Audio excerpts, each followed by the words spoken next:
a written production of the Recreation Centers of Sun City Incorporated and is intended for the sole purpose of informing our Recreation Center members. Any duplication, copying, transmission, broadcast, or use, including electronic and social media, is strictly prohibited without the prior written consent from the Recreation Centers of Sun City Incorporated. Thank you for watching.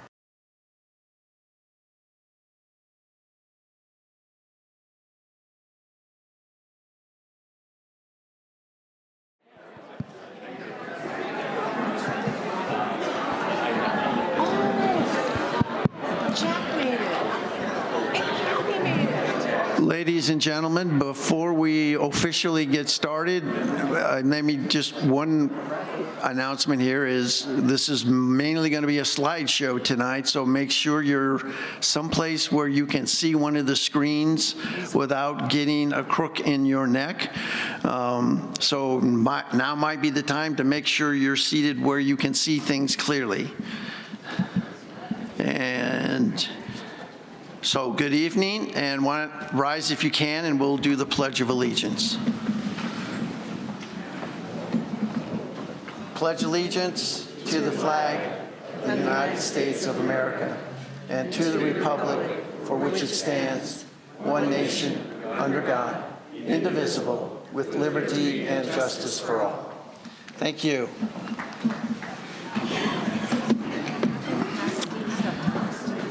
All right. Welcome to this special session of the Board of Directors of the Rec Centers of Sun City. My name is Tom Foster. I am the President of the 2025 Board of Directors. This meeting is audio and video recorded by the RCSC management and staff. Please be advised there is to be no recording of this meeting by any individuals. Please take out your cell phones and electronic devices and check to make sure they're on silent. Thank you. I always forget that, even though I know it's written right in front of me here. Forget to turn it back. And then I always forget to turn it back on. Yes, thank you. Again, we do not tolerate verbal or physical abuse towards any member, any guest, visitor, or employee, and violators will be asked to leave the meeting. Let me quickly introduce the Board of Directors and our timekeeper today. Director Collins is ill tonight. We're passing whatever that bronchitis is around to everybody, so it's his turn tonight. Director Gray. Good evening. Director Brissett. Good evening, everybody. Secretary Rickmeyer. Good evening. Vice President Nedesheim. Hello, everybody. Welcome. Treasurer Borski. Hello. Director Keiss.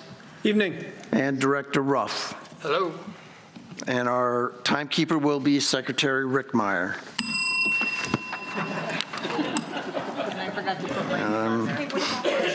I forgot to put my name on. Oh, Marcia. Last but not least, I didn't add it. Board Coordinator is Marcia Johnson. Thank you so much.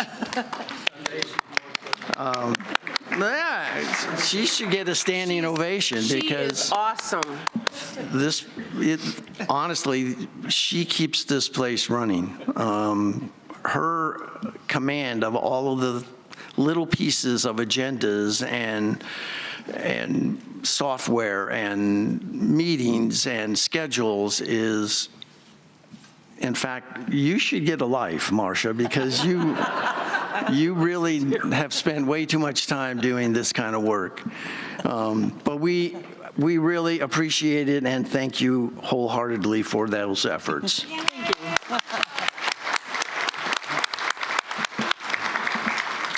Now, let me also recognize Alan Kleinhans, Carla Young, Miguel Jackson, and Doreen Rafferty, who serve as our audiovisual engineers, and of course, thank the Sundial staff for setting up the room for us tonight. So short agenda in the sense there's basically one thing on the agenda tonight, and that is this presentation by Triarch. So I would like now to turn the meeting over to Triarch, who will be giving a presentation on the current progress of the Mountain View situation. And during this session, they'll present a synopsis and with a Q&A session immediately following. We will use our pull a number process like we do at exchange meetings in order to come up and speak, and you'll have the 3-minute time frame, and Secretary Rick Meyer will be quick with her bell here. So I appreciate it if you can ask your questions. The clock will continue to run as you do your presentation or speak your piece, and then if we can answer something, we will after you're done, but the clock's not going to stop. We're not going to do kind of back and forth during your 3 minutes. Just come, say your piece, and then we'll try to respond if we can, as well as the Triarch people, if it's appropriate question for them. All right. With that, Ms. Hamblin, would you like to introduce your team? I'd love to. Good evening. Are you guys ready for this? Yeah. Good. It has been a wonderful several-month experience, and it's good to see so many faces here tonight, especially a lot of familiar faces. So we've heard from a lot of you, and we're ready to present to you the findings of our community outreach. What's been amazing about this process is we were provided a lot of information prior to starting this. So we had a lot of really great data and foundation for a lot of the findings, and there have been a lot of themes that have repeated themselves, so it'll be fun to share those with you and allow you then to ask the questions that you have about the process we've gone through. I am Jill Hamblin with Triarch. I'm here with my colleague Tom Connor, also with Triarch, and then our collaborators from Last Architects, Brad Lang and Eric Sterner. And with that, we will get started. Thank you.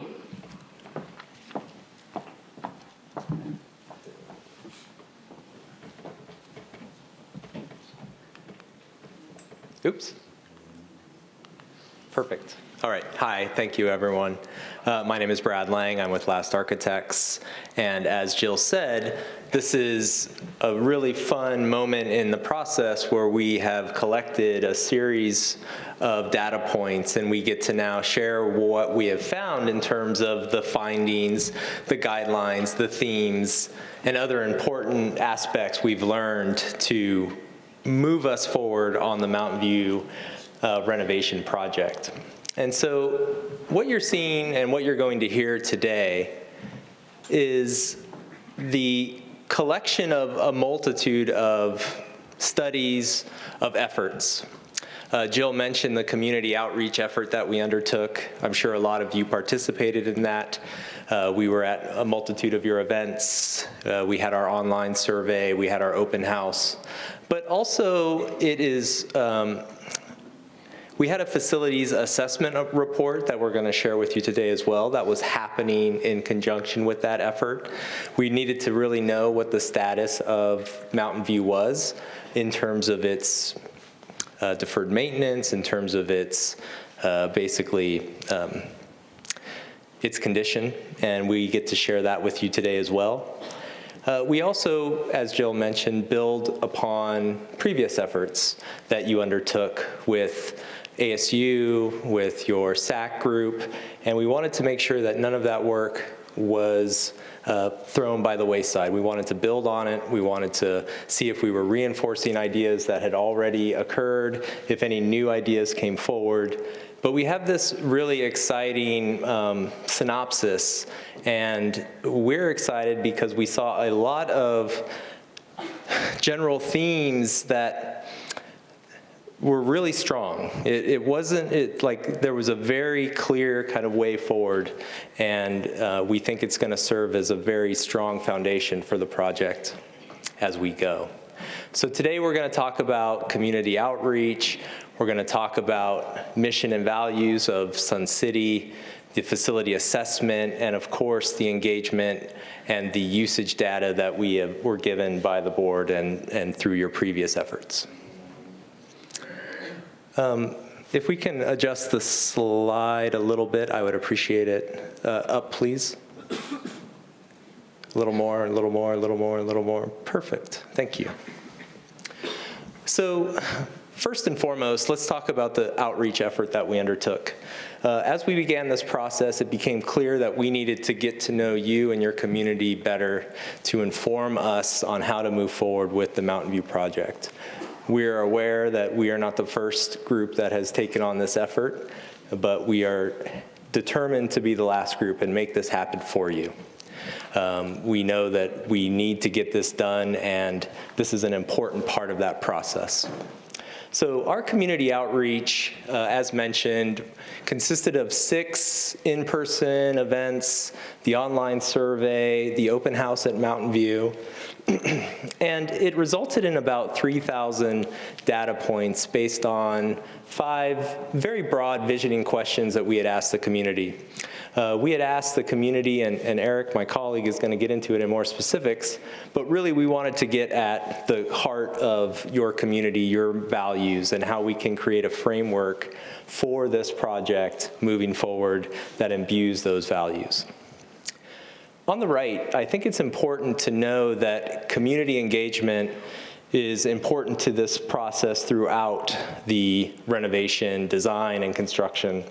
And so there are a multitude of opportunities that we are setting up to engage with you. Obviously, the community outreach being a major one, but even moving forward, please know that this isn't the last time that we're talking to you. And the great projects that come from our passion are always kind of born from understanding the users that are going to inhabit our projects. And so while this is an important step, it's certainly just the first of many to come. So I think for us, it was an important starting point to understand what we knew as recent work that was done with the RCSC mission and value statements. And the reason we started here is we wanted to understand if there were alignments or disparagements between these values and what we heard from the community. What we found is there is this very strong alignments, and so this gave us a lot of confidence moving forward that what we heard from the community and what RCSC and the community engagement that created these values to begin with were still very strong in the community as well. I would like to read a couple of them because I think they're important as we move forward. And from the mission, we were very struck by themes that we were hearing from you in person, this idea of financial sustainability, the idea of a range of high-quality amenities, and the purpose for your well-being. These themes continued throughout the process and are very much forward with the guidelines that came from the outreach efforts that we're going to share with you today. But under the value statements of RCSC, we also saw some very clear alignments, and we, again, are hopeful that these alignments are going to really propel us forward as we go through this project. Of course, we were drawn to this idea of each person's contribution. We want to continue, like I said, continue a very open process with you and the community and the board.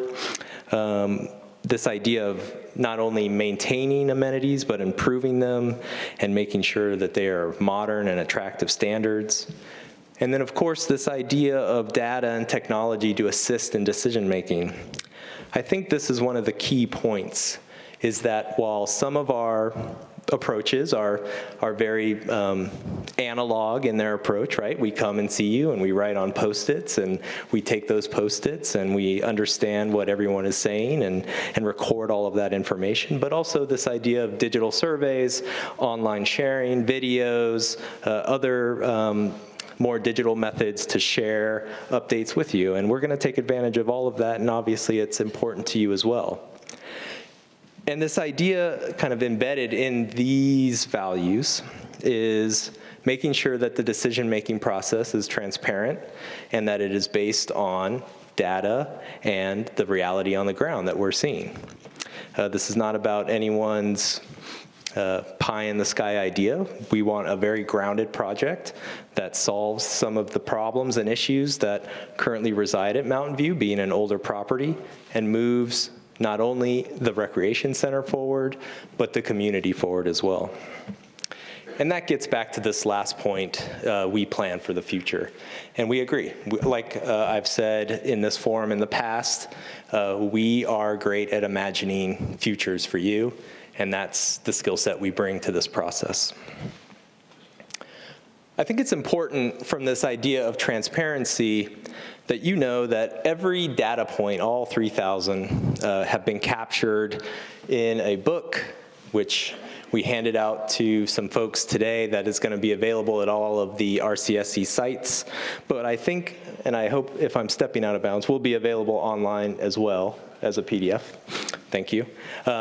So you can review all of the raw data if you'd like. Eric, correct me if I'm wrong, this is a very long book.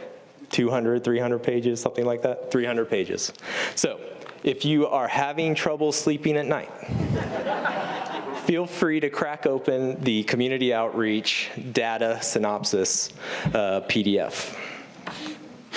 But it is from all of that data that we have some great guidelines and summations for you tonight. And we're going to jump into basically those summations right now, and I want to bring up my colleague Eric to move this conversation through each of the questions that we asked you, what we heard from those questions, and how those questions served as the basis for some guiding principles moving forward. And then the next part of our presentation will look at the site and the buildings, and then layering all of that information on top of each other.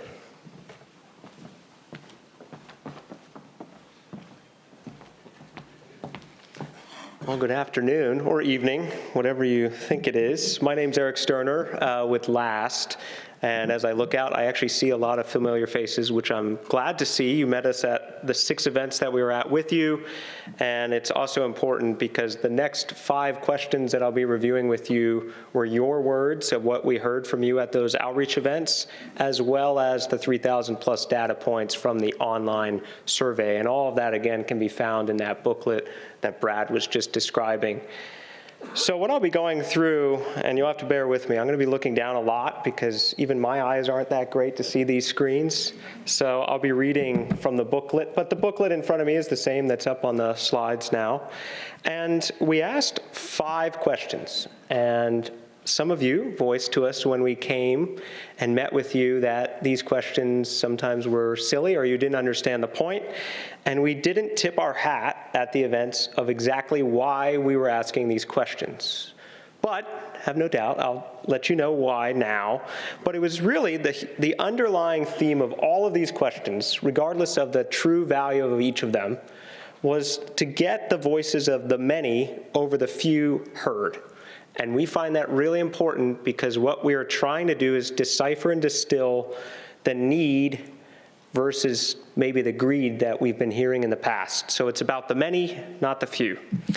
The way we've distilled and derived a lot of this information is in that booklet, the 300-page booklet, and it uses every single response we've gotten, and we've categorized them into our findings. So I will begin, and I will stop with the intro of each of these questions. Question 1, and again, if this is your first time hearing them, I'll reread it and then I'll go into why we asked this. But the first question we asked your input on was, what community values are essential to include in the Mountain View Recreation Center project? And we asked this question as an invitation to reflect on the values that have always made Sun City a vibrant and inclusive community. And there's the clicker. All right, good. Again, I don't know if you can read it, but maybe we just listen. And so through this, we have heard that you envision a renovated Mountain View Recreation Center that is vibrant, inclusive, and a sustainable hub of community activity. The center should offer a diverse range of recreational, social, and cultural activities that cater to all ages 55 and up, their abilities and their interests. Next to the blue icon, what we find in each of these questions are 5 key themes. Sometimes I think maybe we actually have more or less themes or principles. But essentially, we've derived these out of reading all of your input and information that you gave to us, and it became really, really clear to derive each of these out. Really, what started to happen is at least 25 to 30% of the data would say the same thing. And those same things are listed up on the screen in blue above. The first one on this question in particular is fiscal responsibility. These are also categorized by the most responses per each topic point. So on this one, the top point, fiscal responsibility. You want to manage cost and resources effectively to ensure that the renovation is affordable and sustainable. A direct quote from this that we pulled, sometimes we pull direct quotes underneath to actually use your words, is you've said, maintain a financially sustainable corporation which provides our members with a wide range of high-quality amenities, recreational opportunities, and social activities. The next key principle that we came up with was inclusivity and accessibility. You've said that you want to ensure the facility is accessible and inclusive for all residents, regardless of age, ability, or interest. You want to value the diversity of background, the experience, and expectations. You value the sense of community that happens when people come together for joint activities, not just one activity in particular. You also want to develop this project and also create a space that utilizes community engagement and enriches the community as a whole. You want to create a vibrant, dynamic space that fosters community interaction and, again, offers a wide range of activities and events. You've said things like, I have lived in Sun City since 2015. I have been to Mountain View Center once. Make me want to go there. So we see great excitement and anticipation for this project. We have no doubt. You've been working on this for many, many years. Let's get it done. We've heard that too, but let's get this project done. So the sentiment, again, is that this enriches your lives, not makes it very painful, which I think today, many of you would say it's becoming a painful affair. The other thing that you've said, another topic, was efficiency and effectiveness. You want to ensure that the facilities are well maintained, they're modernized and optimized for maximum usage and benefit. Again, maximizing usage and benefit for all programs, for all users, for everything that happens on that site. You've said that the renovation is long overdue and that the community is discouraged and would like plans fulfilled. So we're here today to do that. We're here to look at your Mountain View site under this lens of what can we do to make it effective for all. And again, your last topic on this, which was a key theme, was the quality of life and enjoyment. You want to prioritize the creation of a welcoming and enjoyable community space that, again, enhances overall quality of life. You want easy, welcoming access for newcomers as well as regulars. Really, we're trying to make a space for you to enjoy day to day, but also for your family and the future generation that will come after you to come to Sun City. This is the second question that we asked. It's in order to be successful, what aspects must the Mountain View Recreation Renovation Project address? So here we're really looking to identify the essential characteristics that will transform the Mountain View Recreation Center into a thriving hub of community activity. For this response, you've said things to us like the community envisions a renovated Mountain View Recreation Center that preserves existing amenities, enhances recreational and social activities, and prioritizes inclusivity, accessibility, and sustainability. Once again, top of the list, preserving existing amenities. You want to maintain and enhance the existing beloved facilities. The second, and through this, we do this through renovation and modernization. We want to update the facilities, including the fitness center, the tiered auditorium, and ensure that they are modern, safe, and accessible. We'll do this with sustainability and cost effectiveness in mind, prioritizing environmentally friendly and fiscally responsible solutions to ensure that long-term sustainability. We'll also do this through community engagement and social activities like what we're doing right now. And many of you, I'm sure, saw the video that was posted. It's of this presentation. and do these outreach events and keep you updated along this process and journey with us. But you want to offer a range of activities and events and provide amenities that cater to diverse interests and offer a welcoming environment. So in the very way that we're reaching out to you today and having this interaction, you want this community center, this hub, to do exactly the same thing. And you've said things like it needs to be able to cater to the next generation of home buyers in Sun City. This is an important part of exactly why we're here today. You want it to work for you today, but also for tomorrow and into the next 50, 100 years. And of course, inclusivity and accessibility came up, ensuring that either new or remodeled facilities and amenities cater to diverse age groups, abilities, and interests, and provide handicap accessibility. You've said things like a place for all, not just the pickleball players. We need to have activities for groups that aren't as able as well. All right, so question 3. What one improvement would you like to see at the Mountain View Recreation Center? So this was really a litmus test for the community's priorities. We're asking you to say one thing. And really the question focuses on, maybe you'll say something about aesthetics, maybe it'll be about program, maybe it'll be about the people that go there, maybe it's about landscaping or upgraded amenities, we don't know. But that's essentially what we were trying to get at with this question. What's the one thing that you want to see on this site? So you've said that you desire to create a community hub that promotes physical activity, socialization, and community engagement through the renovation and modernization of Mountain View Rec. We'll do this through the renovation and modernization of existing facilities. We're going to update and modernize facilities to improve the overall appearance. We're going to improve the overall amenities, and we're going to improve the overall accessibility.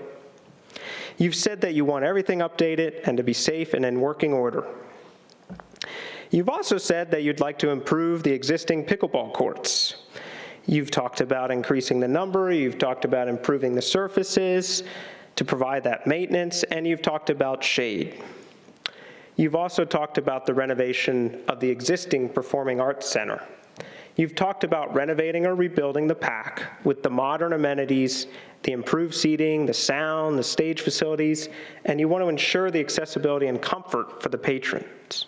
You've said things like the auditorium looks tired, and you'd like to make it into a tiered seating theater.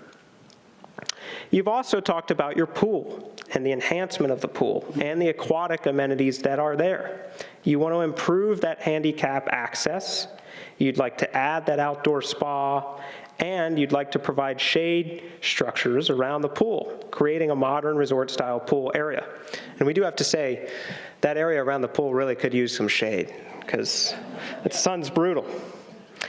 And you'd also like to upgrade your existing fitness center and wellness facilities. You want to enlarge the fitness center and update it. You want to add new equipment. You want to improve the outdoor access and views and create the outdoor spa area. And yes, you've said things like a better shady area like a pergola above that would house tables, chairs, lounges. And so again, that sentiment of needing shade is certainly there. In question 4, this was more of the open-ended question, and I think when we were there in person, maybe the most confusing. And so now we'll finally tell you what we were getting at. When people enter the renovated Mountain View Recreation Center, how should they feel and what should they be saying? So in essence, we're asking you to envision the ideal atmosphere and reputation that you wish to establish for the renovated recreation center. We're asking you what you may feel, what sensations, what makes you feel relaxed or inspired, what emotions should you evoke. So again, a little bit open-ended, but again, maybe more about what will be in the future, trying to make us look into the future together. You gave us some great answers. You want to feel a sense of pride. You want to feel excitement, and you want to feel belonging to Sun City. You want to be impressed by the modern amenities, you want a resort-like atmosphere, and you want welcoming spaces that bring the Sun City community together. You want to feel safe, valued, inspired to live an active, healthy, and connected life. And if ever there was a summation to a question that directly relates back to the mission, vision, and values of what was set forth about your whole purpose as Sun City, it's that summation right there. We'll do it together through the excitement and anticipation for the renovations. You all are thrilled and relieved that the renovations are moving forward. You have high expectations for excellence and a desire for impressive, high-quality facilities. You also have a desire for resort-style amenities. You want resort-style amenities such as that resort-style pool, of which it's actually not far from today. The geometry of it there is similar to what we're talking about. We're talking about adding shade and chairs and other things, again, to make it more welcoming for all.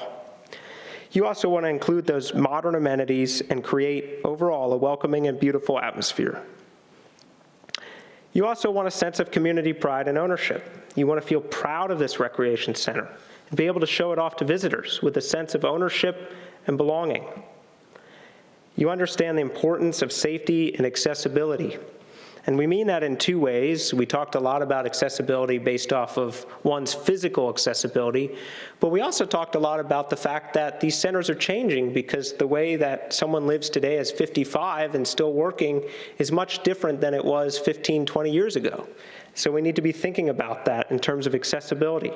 You emphasize that importance of safety and accessibility features, such as the secure entrances needed for prolonged use and duration, the adequate lighting, and the easy ingress and egress out of the center. And of course, another topic that came up was the need for fiscal responsibility and transparency. You expressed the concerns about the costs, the allocations of the resources, and the planning process. You emphasize the need for fiscal responsibility, transparency, and community engagement. And I hope that with this presentation, we're taking a step in the right direction for providing that transparency, and the board behind me is doing the same thing as we continue to update you about our progress and research and findings. Question 5, the last question that we had asked, and this again was getting at one kind of key moment that we wanted to understand was, what do you consider to be the biggest challenge in ensuring the development of a recreation center that the community can take pride in? And so this question really recognizes that the development of a pride-worthy recreation center is complex. It's a multifaceted endeavor, and it involves navigating a delicate balance of competing interests, priorities, and resources. So we need together to pinpoint the biggest challenge, and we can focus our effort on addressing that most critical issue.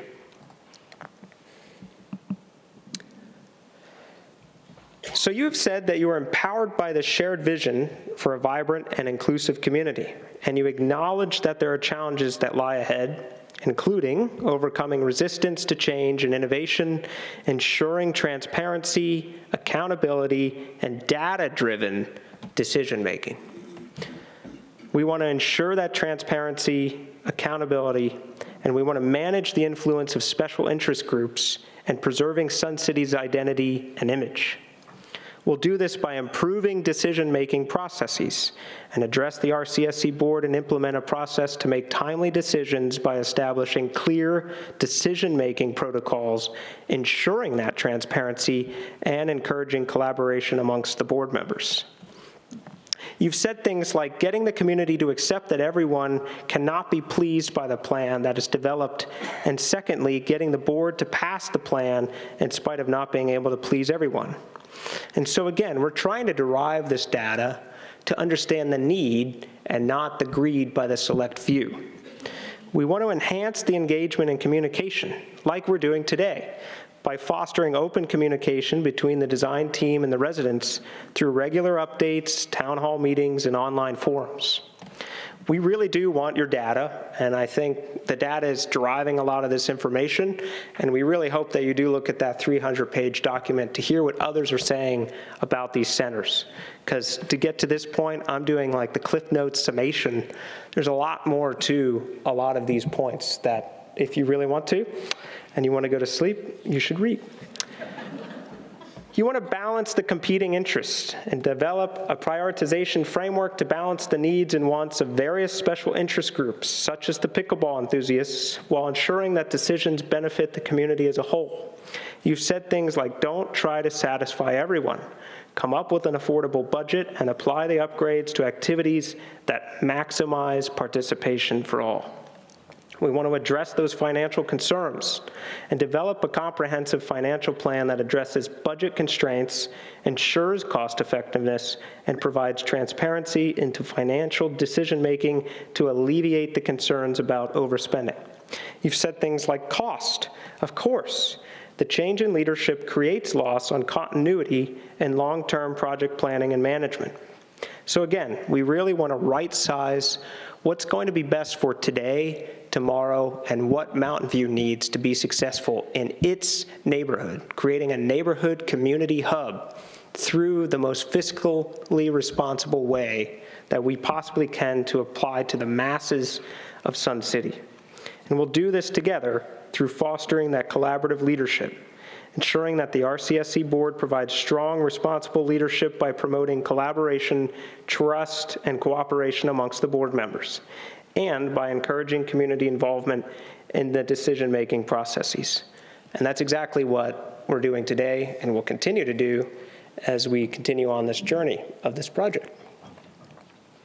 So I just spoke a lot, and there were a lot of themes there, and what we needed to do as a team to understand them better and really set forth the trajectory of how to utilize these and implement what we've heard from all of you into Mountain View was begin to categorize them. And so up top, all of those blue boxes are the themes that I just discussed from each of the questions. And what we did is we categorized them into 8 major principles. That's what's boxed. And underneath, it's the complementary theme that goes with that principle. So you'll see why that becomes important in a little bit when we overlay these onto the Mountain View site. But I'll begin with the first principle, which is, again, what we're going to balance all of the information against when we go into the next phase, which is programming on this project. But the first principle is preserving existing amenities, and that was maintain and enhance the existing beloved facilities. And under that principle, the themes of that will be the enhancement of the pool and the aquatic amenities, the upgrading of the fitness center and wellness facilities, the improvement of pickleball courts, and the renovation of this existing performing arts center. The next principle is inclusivity and accessibility, ensuring that this newer remodeled facility and amenity caters to the diverse age groups, abilities, and interests. And really the way to go about that is by balancing the competing interests that lie inherent and within Sun City today. We'll also, as a principle, have sustainability and maintainability, that we want to prioritize environmentally friendly and fiscally responsible solutions. And we want to ensure that long-term sustainability and use. And we'll do this through addressing those financial concerns, because again, we want to right-size what we're doing at Mountain View with everything against our overall vision for this center. We don't want you guys to be in 5 years having to look at this and provide a lot of money and throw money at maintenance again. We want to do it right, but we want to do it affordably. Ultimately, together, we want to improve the quality of life and enjoyment that you have here. And we'll do this by creating that sense of community pride and ownership of this center. And again, we want to harness this excitement and anticipation for the renovations. Really, together, when we're all here together, this is what it's all about. It's about coming together as a community and really driving home what you guys want, how we'll go about it, and ultimately tell us what you want so we, as your design partner, can bring it to you. Again, sustainably and maintainably. We'll do this efficiently and effectively, ensuring that your facilities are well maintained, modernized, and optimized for their maximum usage and benefit. Again, that goes back to that comment about not being there for the select few. It's about the many. So we have to weigh those options constantly. And we'll find this data and get it through fostering collaborative leadership, enhancing the engagement and communication, and improving decision-making processes. We're going to do this, obviously, through the renovation and modernization of your Mountain View Recreation Center.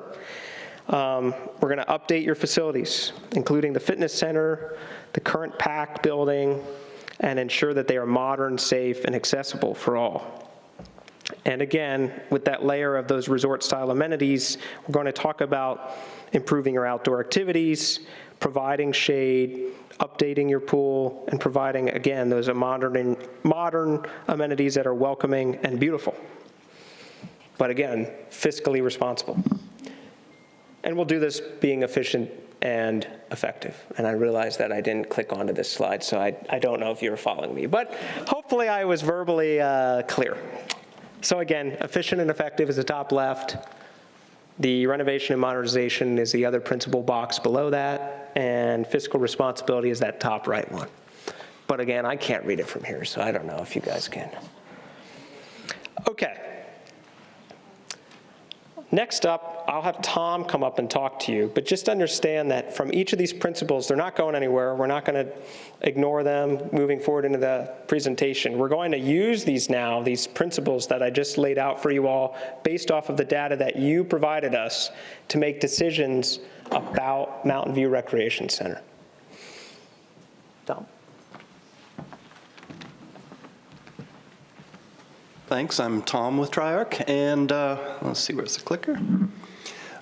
So we heard from you a lot about what you want, your vision for Mountain View. The other part of that is we needed to know what was out there. If this were a blank site, obviously that's a much different project, but you do have a campus facility out there that served the community well for a lot of years, maybe doesn't serve it quite as well as it should now with some deferred maintenance that needs to happen, and upgrades that we're hopefully bringing to you. So what we had is one of our partners, Kraus Anderson Contracting, did a facility condition assessment of all of Mountain View. They specialize in this. They have a great portal where they collect a lot of data. They provide the portal access to RCSC, the board. So this is going to be a very quick synopsis of that assessment, but know that there's great detail that they went into, looked at all of the systems out there, mechanical systems, electrical systems, the structural components of the buildings, the condition of the courts, all that sort of thing they looked at, and assigned relative condition to it, as well as deferred maintenance that they feel needs to be done, and costs associated with all of that. And so what they ended up with is a facility condition index. And you can see the color coding up there. That's really the important part, is each of the elements on the campus can be looked at in their portal. And I'll show you just the brief synopsis of it. So if it's in the green, the condition of that element is very good. As it gets into the red, it becomes much more critical. And deferred maintenance needs to happen to that element on the facility to keep it active. And so that weighs into, how much money do you put into a facility versus maybe replacing it altogether at some point. And so we've broken down each of the elements, and you're right, you can't really read these too well, but I will show you. So the top line is the therapy building and the spa and locker room, and you can see that. Yeah, maybe we can go back out so we can see how far over it goes. Yeah, there we go. So you see that line for the top one is all the way over in the red. And as we know, the spa has been decommissioned because it's not in great shape. They've closed it down. So it makes sense that that's in the red. Needs a lot of work to bring it back to life, or maybe we think about replacing it. And we've heard about an outdoor spa and some other opportunities and alternatives to what's out there currently. Tennis is the line below that. Tennis is in pretty good shape. Has been resurfaced not too long ago, and similar to the mini golf is also the other item you see down there, 2/3 of the way down, because that was recarpeted not too long ago. So you can go through each of these elements, and this book is also was provided, so you can look at this chart in depth and see each of the elements. But the auditorium is the last item there. That's in the red. The site site work, you'll see in our maps in a little while, also in the red, and the pool building. So the pool needs some work. It's starting to get in the red, but the pool building itself that is associated with the pool is considerably worse than that even. And so what do we do with that data and what we heard from you as a community on what you wanted? So we've started to overlay quite a bit of the data here. And on the right is the facility condition index, and you can see the red for each of those elements. Pool and spa, we'll just start there at the top. Pool and spa at the top. You can see at the right the condition index is showing red for all elements of the pool and spa, which makes sense. The other data in the middle of the chart there's two parts to it. The light blue is the ASU data as far as what Sun City said they were interested in and their usage of the aquatics facilities across all of Sun City. So this is not specific to Mountain View. The light blue is the ASU Sun City wide. And you can see the top line is the water walking, highly desirable. Lots of people engage in that, over 50%, according to the ASU data. Sitting by the pool, 34%. So pretty high usage rates for all of Sun City. And then the dark blue is essentially recording the number of times we heard from you in the community engagement that you were interested in the aquatics at Mountain View. So I think you see there's some alignment there. High usage across all of Sun City, and you're very interested in having it worked on Mountain View. And you can kind of go down the list here. Lawn bowling, not great condition, but it's not in the red yet. Fairly low usage and low interest as far as what we heard from the community, but that's simply a numbers game with the number of members of the lawn bowling. Mini golf, highly loved. You're up over at 40% of your community apparently uses the mini golf across all of Sun City. But community engagement interest was fairly low. Maybe this is an outlier simply because it was renovated more recently and is in really good shape, so people are less concerned about it. Fitness and cardio, good usage, pushing 50% for the weights, or actually over 50% for weights, and cardio 44%, and then community engagement interest at 18%. So you start to see some of these alignments as you go down this list, and this will help us inform how we approach each of these elements moving forward. When we get into programming, we can say, we know we need to replace this, or we need to renovate this, and we can compare that to what the condition is and what the condition data tells us we ought to be doing as well.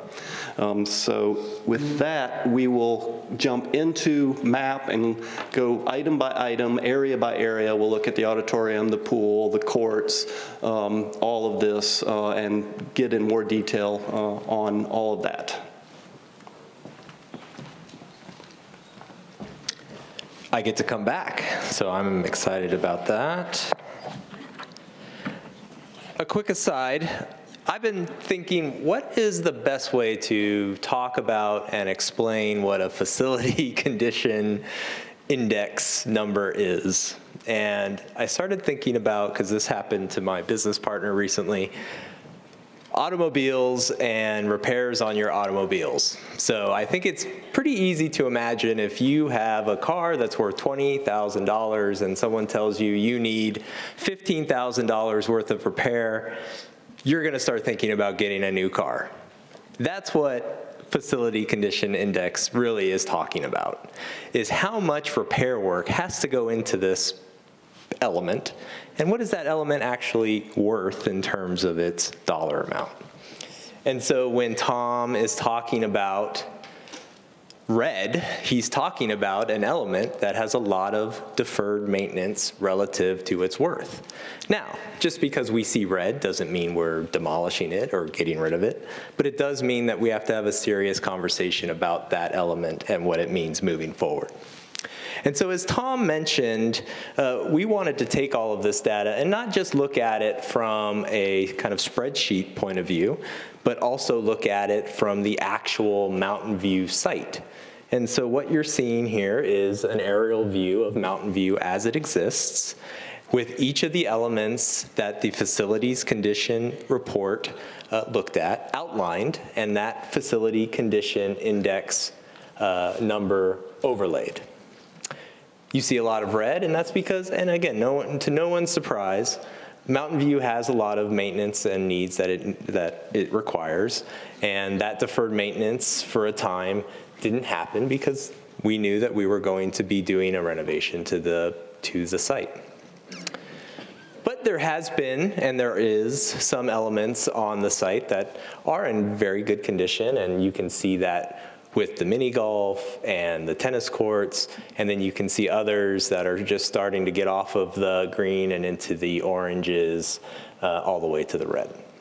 But what we want to do through these few series of slides, as Tom had mentioned, we want to talk about each individually, and there's a lot of information overlaid on this. And what's good is, again, it tells a very clear story, and we can just talk through it. So there are 3 layers of information for each element. There's what we heard from the community outreach relative to that piece of program.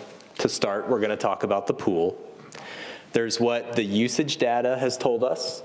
There's what the facility condition index tells us. And it starts to give us at least a broad understanding of how we would move forward with that element. Again, knowing that we haven't gone into programming just yet, but that's how we can move forward.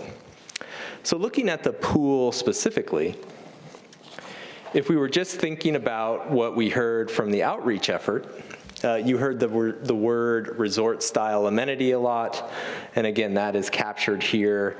This idea that we would supplement the existing pool with maybe a small lap pool, or as Tom had mentioned, an outdoor therapy pool or spa, also came up. And so I think this is a great place to just pause and talk about what Eric had mentioned is one of the guiding principles that we heard that came out of the data, which is maintain our existing facilities and amenities. So what we're looking at here is not demolishing the pool that exists there. It would only be to renovate it to enhance the accessibility of it, another key guiding principle, to make sure that folks can get in and out of it easily. But using some of the open area that the site gives us to explore these potential additions of the small lap pool or a therapy pool.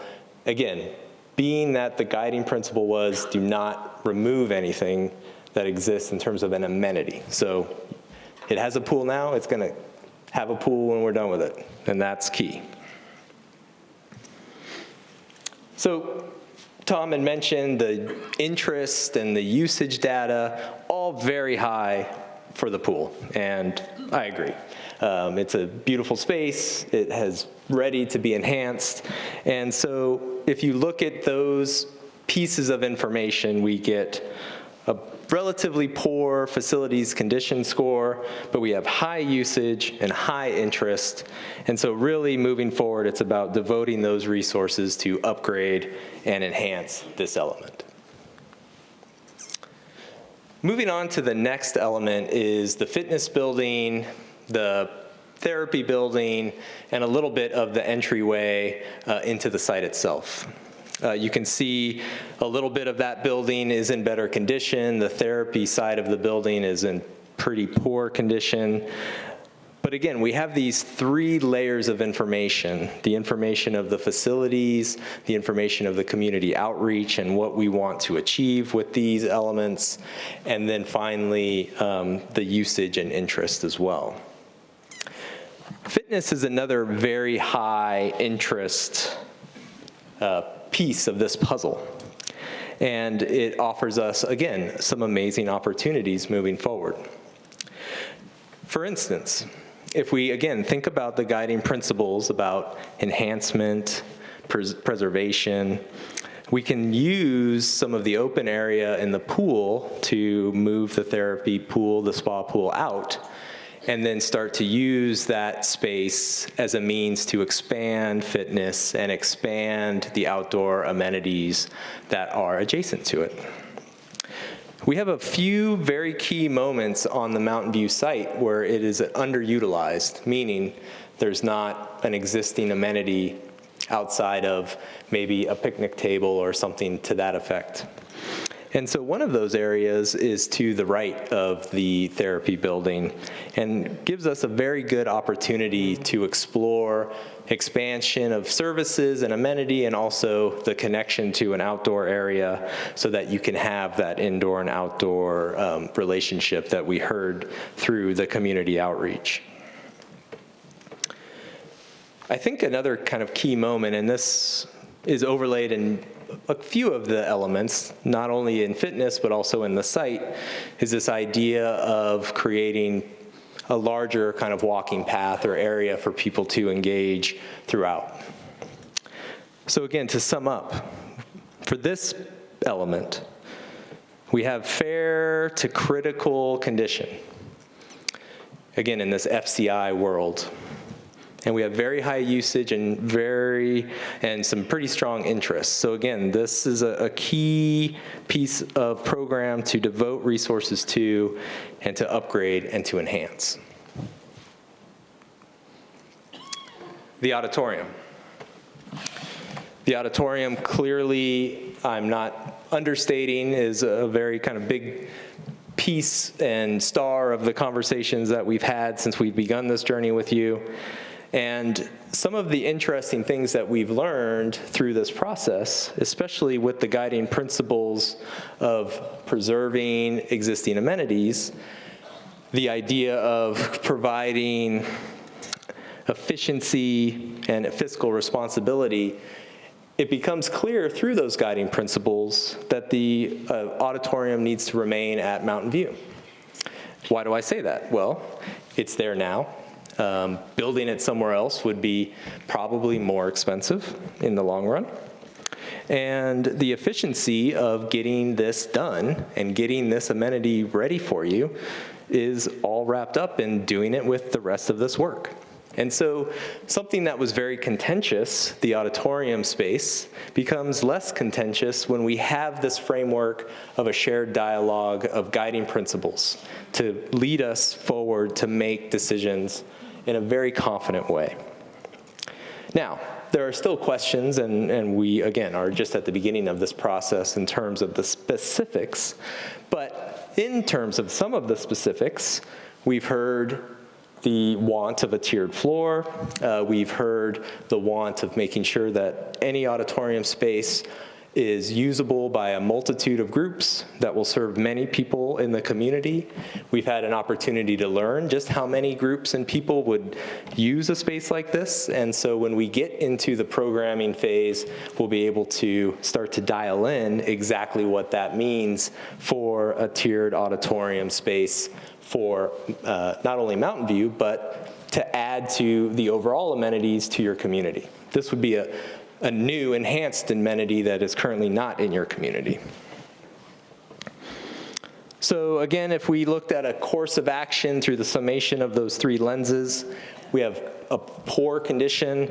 When you look at the facility assessment report of this auditorium piece, you'll learn about leaks, you'll learn about asbestos, you'll learn about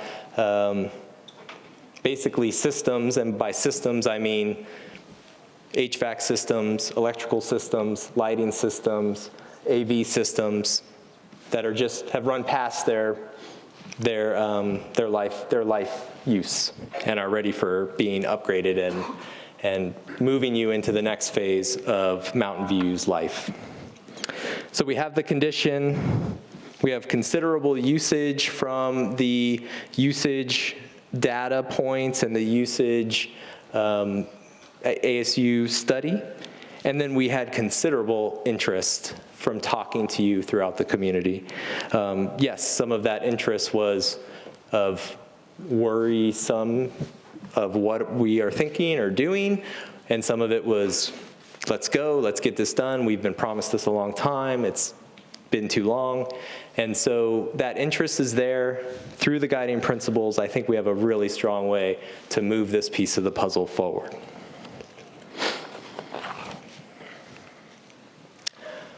Tennis.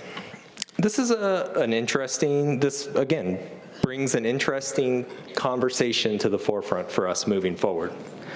Tennis is a piece that the facility assessment report tells us is in good shape.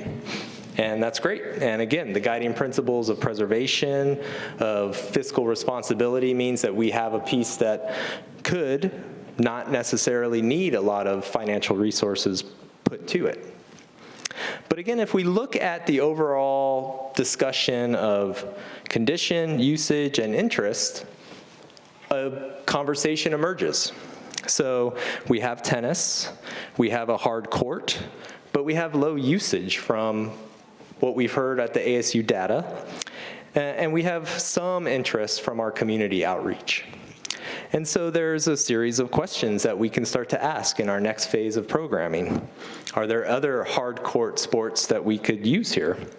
Does tennis have enough usage to just stay as it is? And maybe we can enhance its usage through a word that Eric had brought up many times, shade, and extending the ability to move and use that space throughout longer periods of the day. We all are very aware what it's like here when it gets a little warmer. And so that conversation now emerges. And that conversation now emerges not through a lens of, well, I think this or I think that.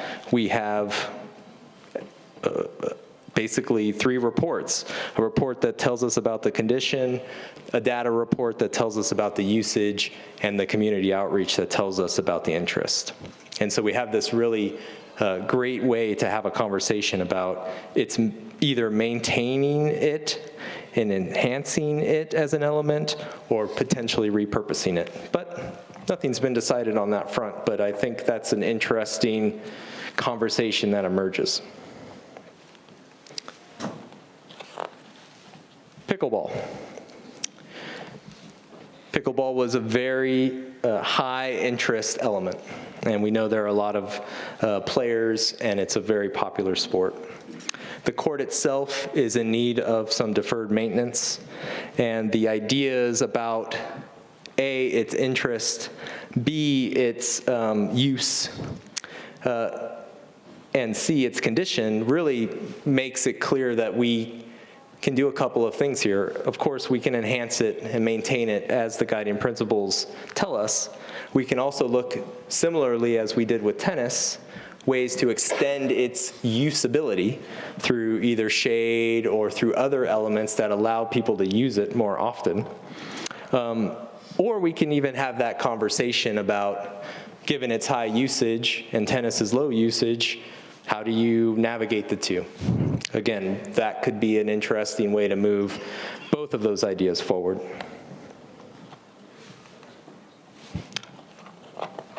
Lawn bowling.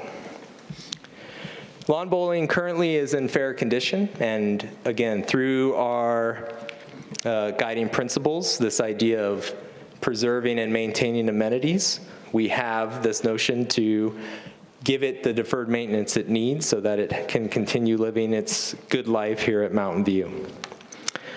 Lawn bowling does have a little bit of a curveball as well, though.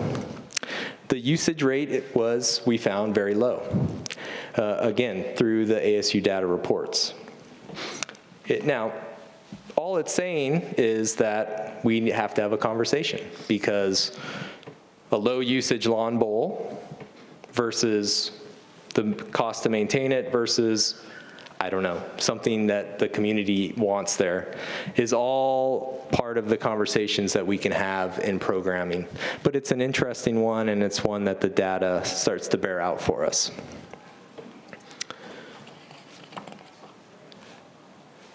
Mini golf, as we know, was recently recarpeted. It's in good shape. I think Tom is right that the interest in it was artificially suppressed, because I know myself personally, when talking to you all and people would inquire about mini golf, I would be like, well, you know, it was recently renovated. We're certainly not going to move it or get rid of it. It would make no financial sense. But we did learn that the small building that supports it is in really rough shape, and so we will need to devote some resources to get that going again. And then lastly, the site. And the site basically encompasses all of the in-between spaces on the built elements in the recreation center.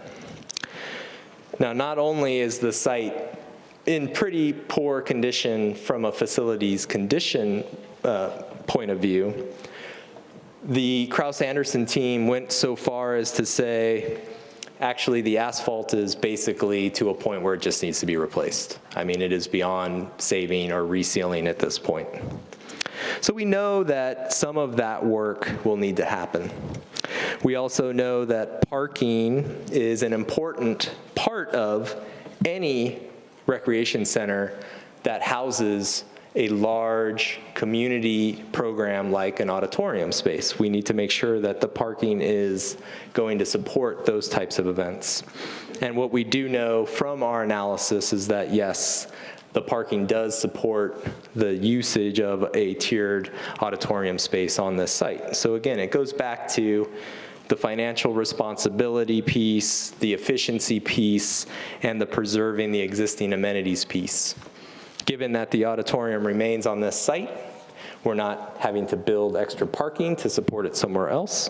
We can use what exists, and we can use it in a way to enhance and create the types of experiences that we heard from you want to occur. The other thing that we heard a lot of is how these in-between spaces can support the type of communal engagement that we heard from you that you want.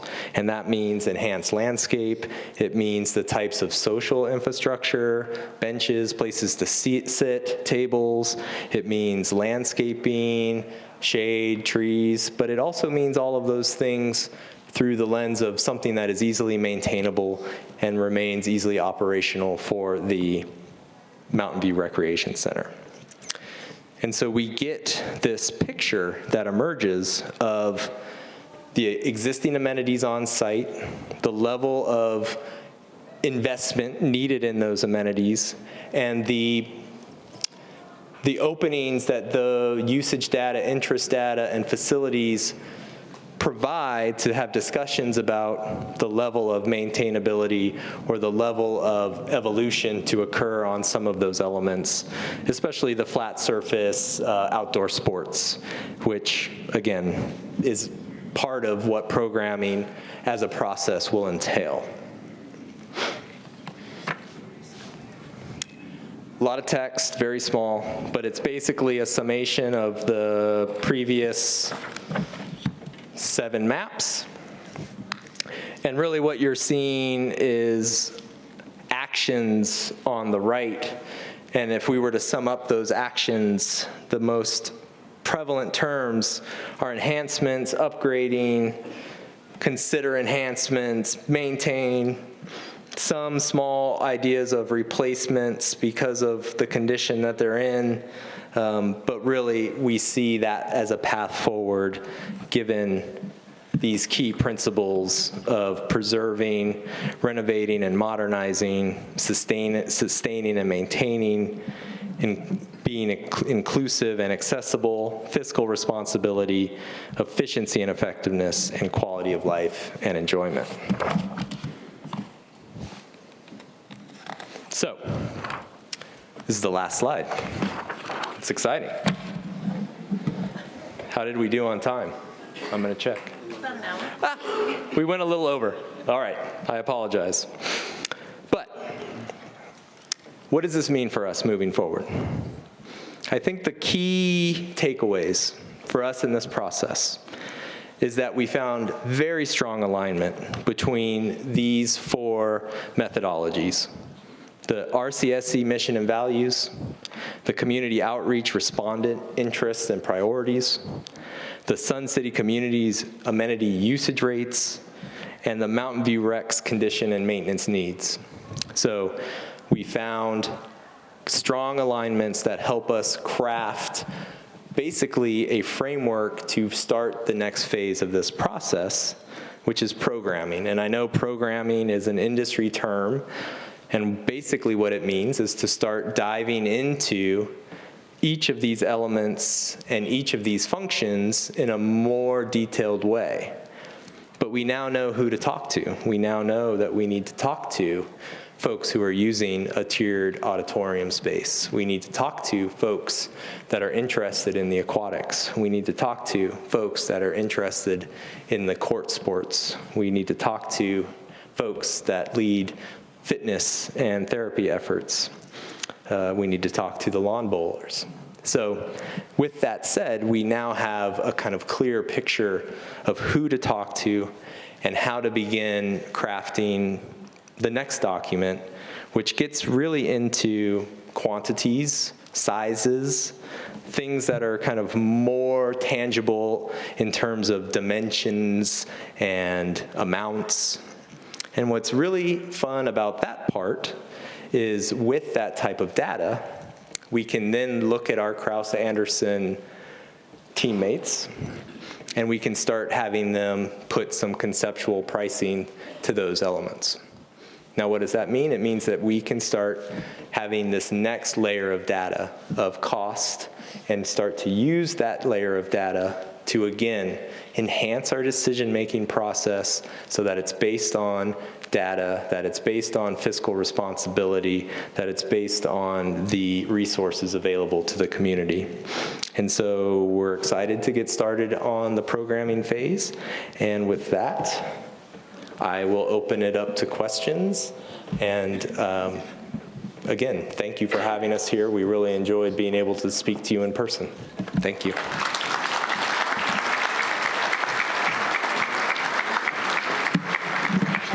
We can all just stand up. All right, just hang on just a second here. And Director Nettesign has a couple issues she'd like to address first, and then we'll get started with questions from the group. Actually, this is just a show of hands for some questions for you guys.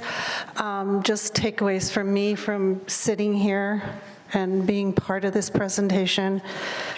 We did run through this presentation on our screen in the boardroom. Clearly, this was not big enough for us to see here.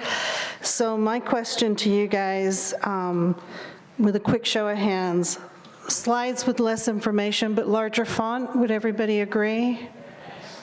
Okay. And how about printouts? Actually having printouts here of the presentation so you could have them in your hands? Okay, that's what I wanted to ask because, and we will commit to doing a run-through on the big screens here going forward because this won't be the last one. So we will commit to doing a run-through here to make sure it's really visually good for our members because I was squinting too and I had the fortune of having this book up here. So thank you guys for participating in that very quickly for me. And then do we want to take a quick break? Well, okay, so we might want to turn this podium around for folks, and then this last microphone down here that was for Mr. Collins, perhaps you guys could use that microphone to respond. And Secretary Rickmeyer, if you would call the first number, we'll get started. Do we want a quick break? Can we take a... Number 56, come on down. Well,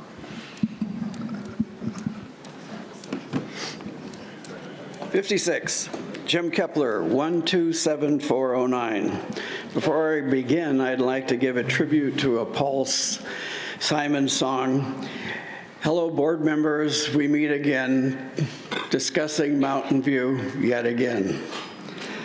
My wife and I watched the presentation at home before here, and we have to say we were very impressed with the results.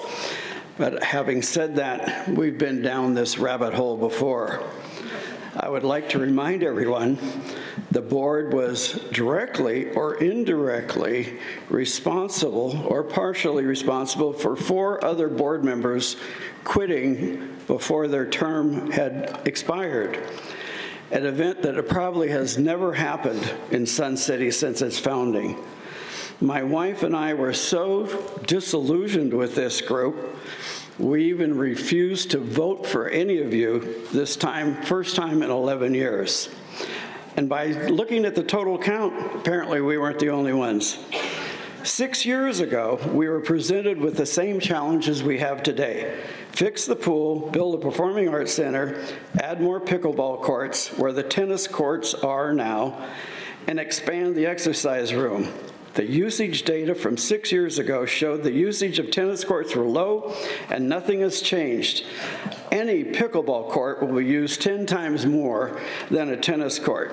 And please note, I don't play and have no intention of ever playing pickleball. Our last board drug us off in the weeds with attempts to move the theater to Lakeview, what looked like a circus tent with air conditioning for pickleball where the lawn bowling was. I was on the first ad hoc committee 6 years ago, the second ad hoc committee until I realized some board members in attendance were to make sure things ended up in their direction, and I left in just disgust. To be honest with you, it gives me very little faith that we are capable of doing the right thing. This Mountain View project should be preserved for future, how a group of 9 people can drag a construction project out over 6 years and still having public input for the 3rd time. Apparently, the lesson of more changes you make, the more the people you irritate, the longer you drag the project on. Now, the gray area in this presentation, and the board has to address, are we going to rehab the current structure for Mountain View, or are we going to tear it down and rebuild it? The exercise room, can it be expanded? And where the hot tub once was, would it double the space? Can we use some of the space off to the side towards where the golf course is? Are 6 additional pickleball courts going to be enough for this club, or will they continue to demand more courts in an indoor venue? What is the board going to do with all these shaded areas? These 9 members finally up to the task, only time will tell. Thank you.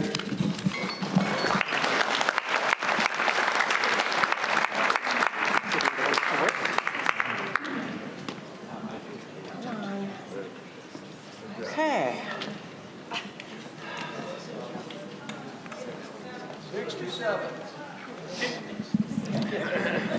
I thought I was tall enough. Apparently I'm not. Number 57, come on down. Moving on. 57? 91's my last number. Wow, we got a lot of people to get through. Okay, so 57's not responding. 58? Number 58? No, you're 59, right? Okay.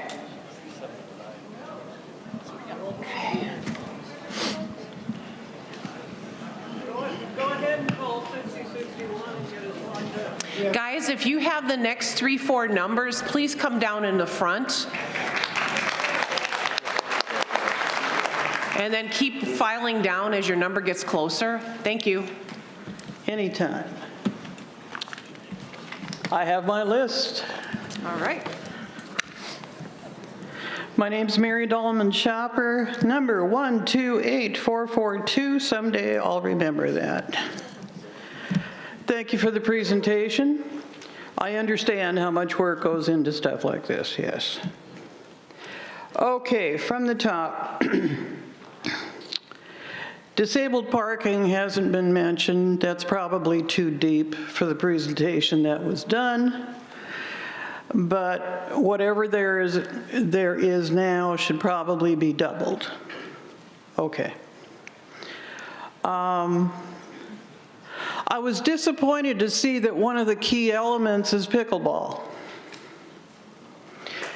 instead of all the sports that are here. If we are going to be inclusive as Sun City and a rec center, we should have some type of weighting system that says, keeping all things level, that pickleball isn't going to drive the next 10, 15 years of who we are and what we do. As an element, pickleball itself should not be there. my friends. Okay. The presentation was Mountain View Recreation Center. What I'm understanding from the presentation, we should actually call it Mountain View Pickleball Center, so that the community knows how it was developed, how it was changed, and who's driving the bus. Versus being able to call it what we all met here for, which was Performing Arts Center. Live theater. So, I mean, the live theater side was maybe a minute and 20 seconds of this whole presentation. No, it wasn't. What a disappointment. We did not get into how it would be expanded, how there would be additional space for the theater participants would be able to practice or not have to go to another site. So after all of this information and all of this work, a point missed, a very important point missed.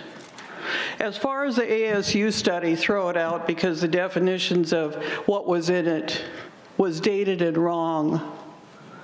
When it comes to fitness, it's more than cardio and weights. We have over 1,200 people that are in some kind of dance. And that was entirely missed too. That's it.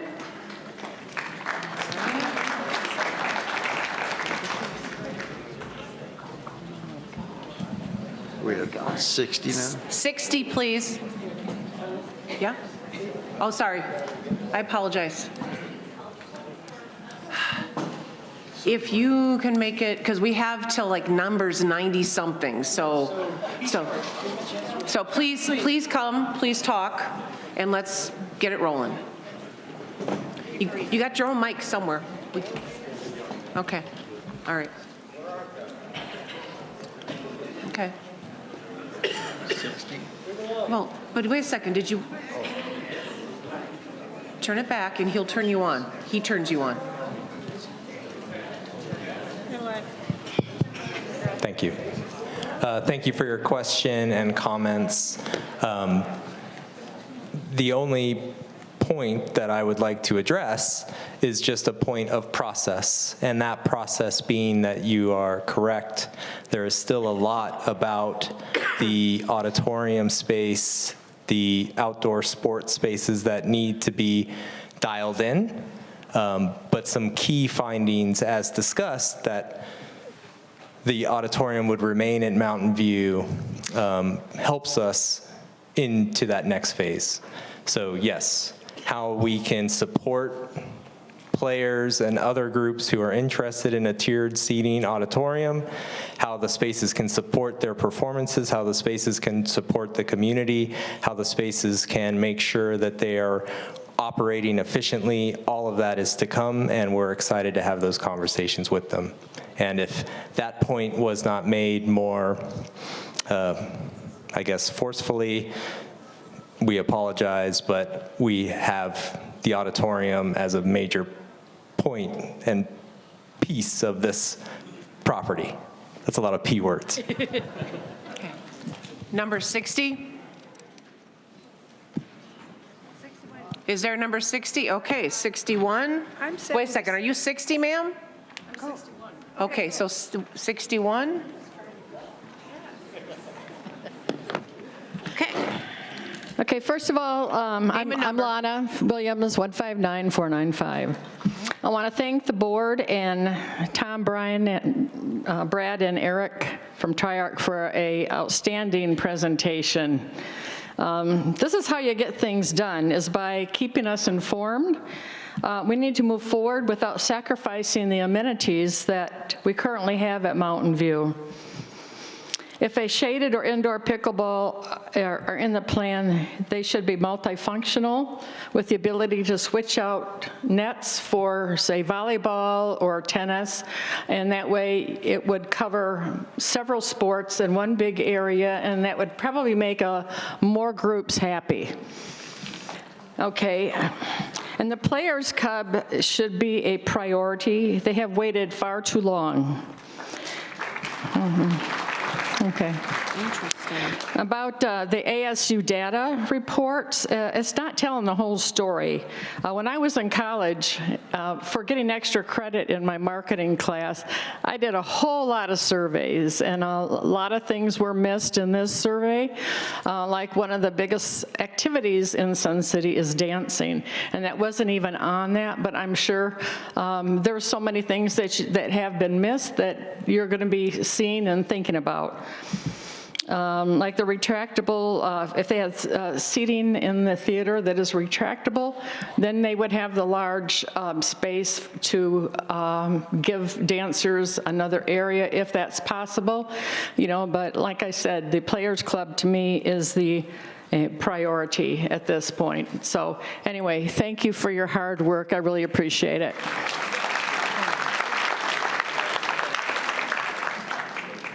'62.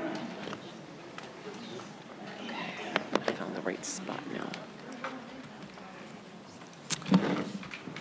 Yes, thank you. Maggie Brooks, 174647. These are actually a couple questions from the crowd, and they kind of came to me and asked me if I would present them, and I said absolutely. First off, I'd like to thank Mr. Foster and your board for bringing them here and allowing them to talk with all of us and keeping this ball rolling. I truly appreciate that. And Triarch, thank you. This was amazing. I think you've done a wonderful job, and I thank you. The questions that came to me that people asked me to ask the board specifically was, why wasn't Kevin McCurdy keeping up on the finances with this?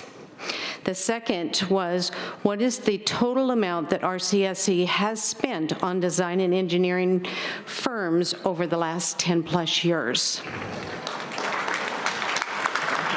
And I would kind of like to back up what Lana just said.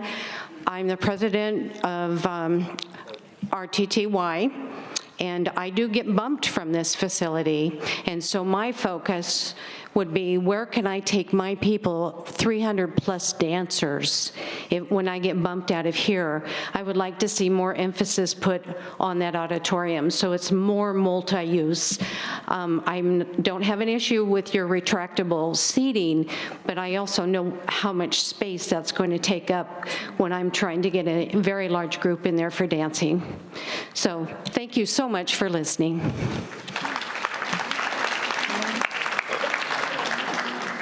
Set.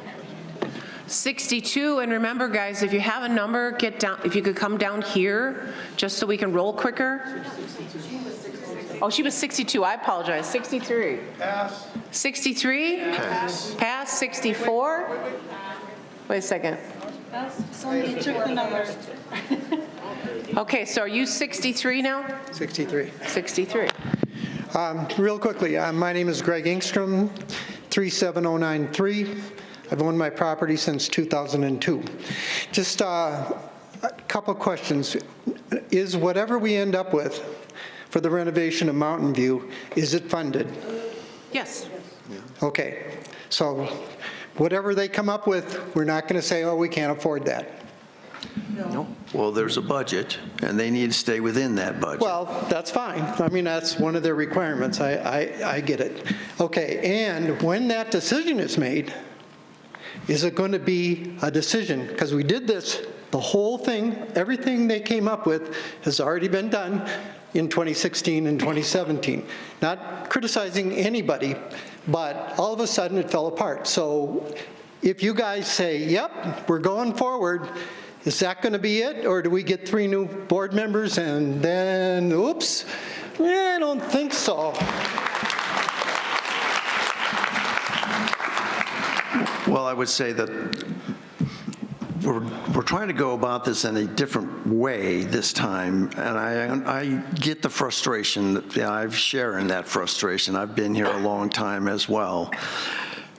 But I think if there was any missteps made in the past, it was not involving the stakeholders enough, so that boards were out there making decisions and then getting pushback and finding they couldn't go forward, or certain special interest groups showed up and said, we can't do this, or we need to do something else. Right. So we're not doing that.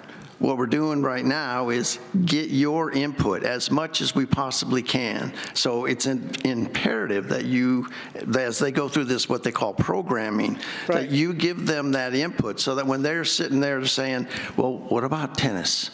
Let's hear from the tennis people. What about pickleball? Let's hear from the pickleball people.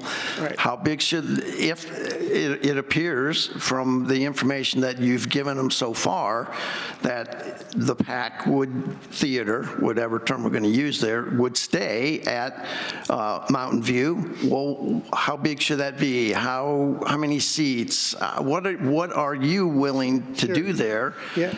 So that when that's all put together, oh, sorry. Tom, in I deserve that. In 2015, 16, and 17, as far as the PAC is concerned, we had a number of people, some with very strong architectural backgrounds, that provided all that information, what we asked for.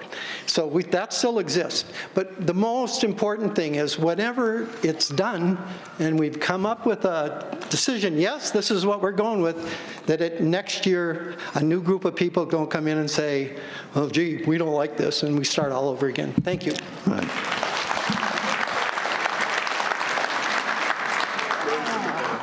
64. Hi, Dennis. That's me. Dennis Stokely, 156-632. I watched your presentation before I came down, and I was impressed, but I came because I had a real concern about one term, and I thought you addressed it earlier, and that was heavily used for the fitness center. And when you started talking about Sun City as a whole, I agreed with you, because we have more people sign up for fitness center use than play golf. 90% of that use is in 4 centers. And the least used center of all 7 is Mountain View. It's been that way for over 10 years. So people who say it's because the equipment's falling apart, that doesn't really hold water, because I don't think it was falling apart 10 years ago. I didn't live here then, so I don't know for sure. But then you also said you were using the ASU data. And I've been looking at data that was available in the SAC presentations, which is true sign-ins, not survey. And it shows that on average, back 11 years ago when they started it, and 85% of the use was in 4 centers and 15 at the bottom 4.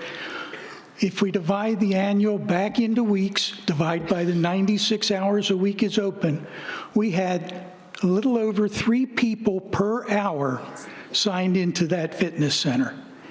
Now, since the pandemic, it's 2 people per hour. So my question comes back to the original. Do you really consider 2 people per hour signing in to use 24 pieces of equipment heavy usage?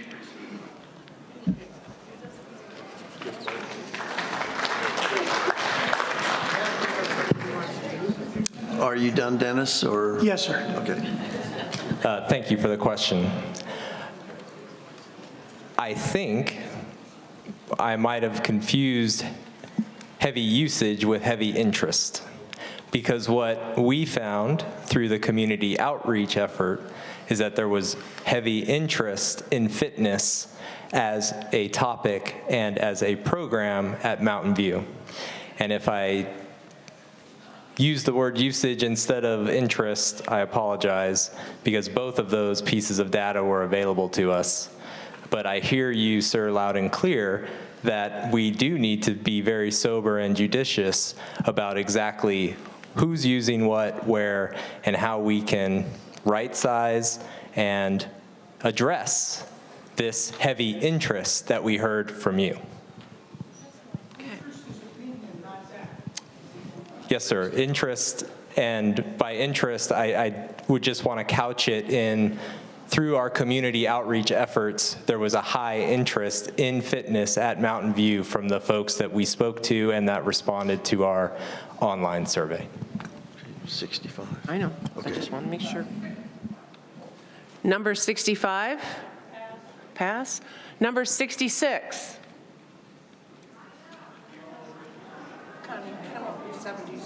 No, it's, well. Yeah, so just a reminder, can you please, if you have any numbers, Sorry, can you I got as start close coming as I down could. here? Sorry, I was just right there, so I apologize about that. Michaela Anderson, 170-155. I believe I spoke with Tom yesterday. I'm president of the Best Friends Dog Club here in Sun City. We've been here since 1993. We also kind of feel like the dance people. Wait a second, she didn't get your name. Oh, I said it. Michaela Anderson, 170-155. Thank you. Okay, sorry. Anyway, sorry, I'm short.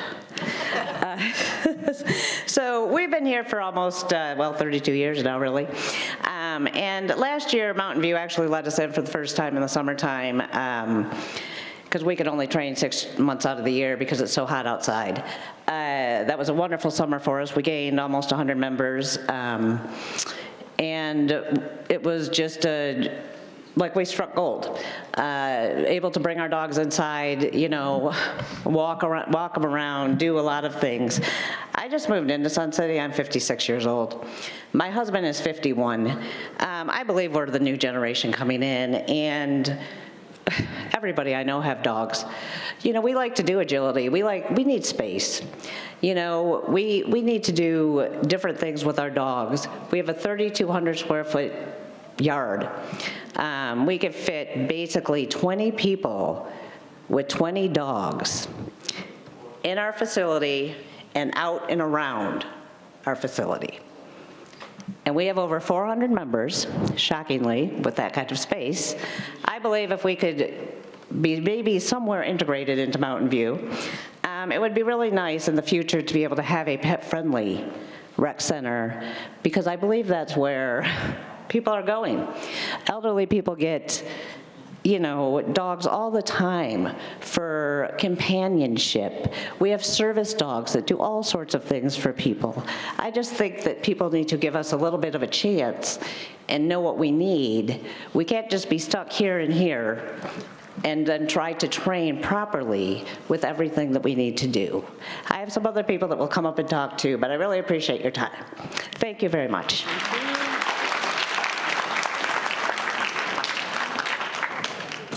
67? Hi, Barb. You wanted me here, so I'm right here. Thank you. Barb Kelly, 156-517.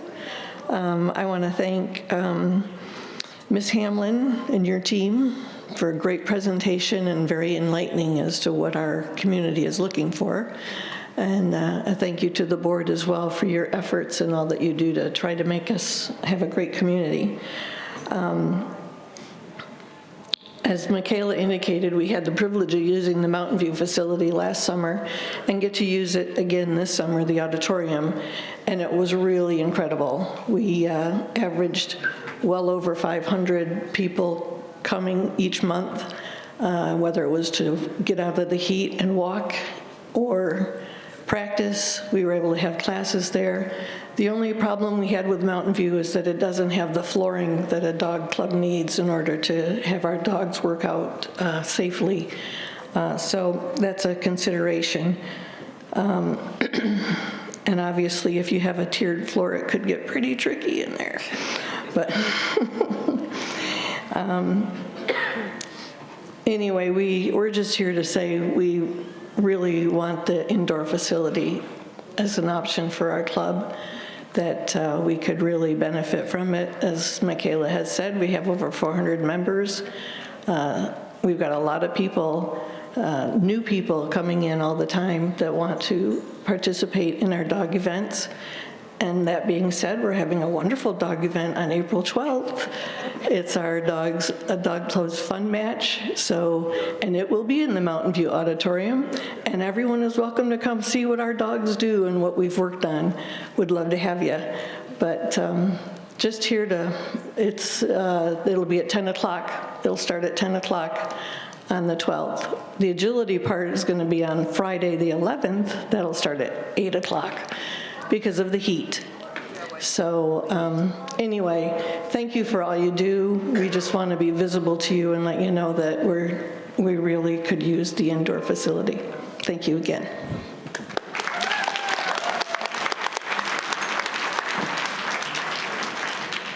'68. I've got 68. Deborah Adrian, 142553.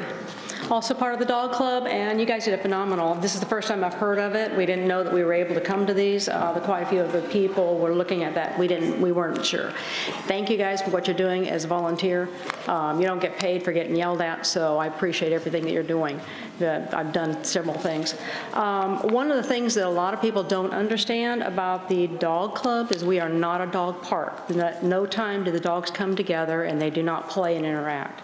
It's basically the owners are basically training, as the two ladies had already mentioned. We've got over 400 people as far as the group goes. It's very difficult for us to go ahead and get a lot of the folks together and being able to do these activities. If we do want to get together as a larger amount of people, we basically have to go off-site. We'll go down to the Veterans Park over Rio Vista, over off of the Thunderbird. We've got to go outside of the area. It makes it very difficult. So just a couple of things. If everybody was here in Sun City area last week, I was one of the, is it? Oh, is it? Because it's echoing. I'm sorry. Basically, last week I was taking one of the classes on Thursday. It was raining. It was windy. It was very, very difficult. The area that we do have out there is off of the Fairway area. It's on the corner of, well, I don't even know what side it is. Excuse me, but that's where our dogs have to train. I am taking a little dog out there, and we're learning scent training.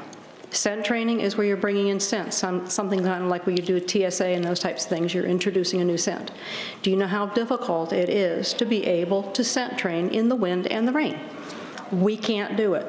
Last summer, I took another dog, one of our other dogs, and I did tri-ball. Tri-ball is like a pool table. You have a whole bunch of, the large training balls. You're supposed to teach the dogs how to push and be able to move those balls around. I'm sorry, but that property that we have, that small little area, it's at an incline. The balls are rolling down the hill. We can't train the dogs to be able to push that. One of the other complaints that I have on that one is we've got many clubs using that facility, but unfortunately, the small little area that we do have out there, we have a wood shop that's kind of close to that area. The wood shop is constantly cutting through our area. Could you please ask them to go out a different door? While we're training our dogs, we've got people accessing that area and we can't use it because the dogs are constantly breaking their concentration because people are cutting through the area that we use for training. That's some of the things. We also are on a corner of a building and they end up having the dumpster dumping. We have all of the traffic coming. We need a new facility. So we're hoping that we might be able to be used at that area. Thank you very much.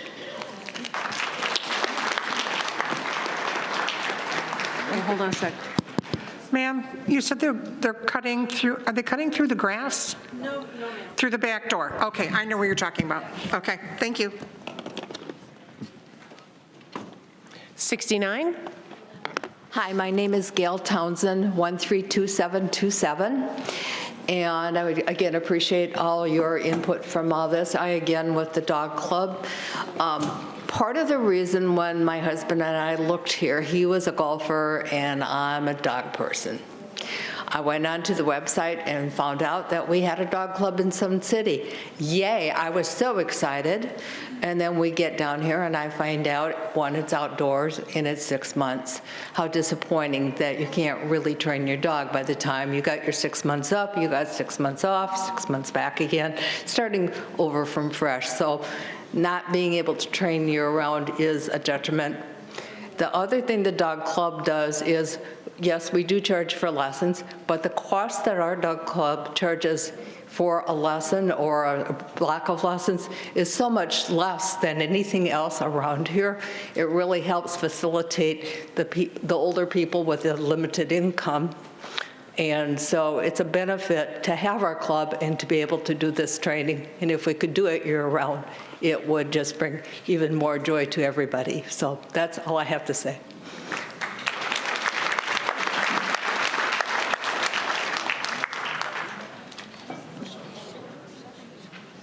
70? Pass? 70? Okay, 71? All right, I saw somebody. Barb Taylor, 167763. This may be jumping the gun a little bit on detail with regards to Mountain View. But has there been any discussion about putting in a wooden floor in the theater area, which would have an alternative for our country line dancing Tuesday and Thursday mornings, which more than once during the month we get bumped out because of, board meetings. And we get bumped to Fairway, which is probably about only a quarter of the size of what this complete floor is takes up for our lessons. And same thing too with Saturday night dances, we get bumped out where they're totally canceled. So if we had an alternative with a wood floor, that would help with that. And secondly, I thought about this when you were doing the presentation, when you talked about the tennis courts being in good condition but low usage.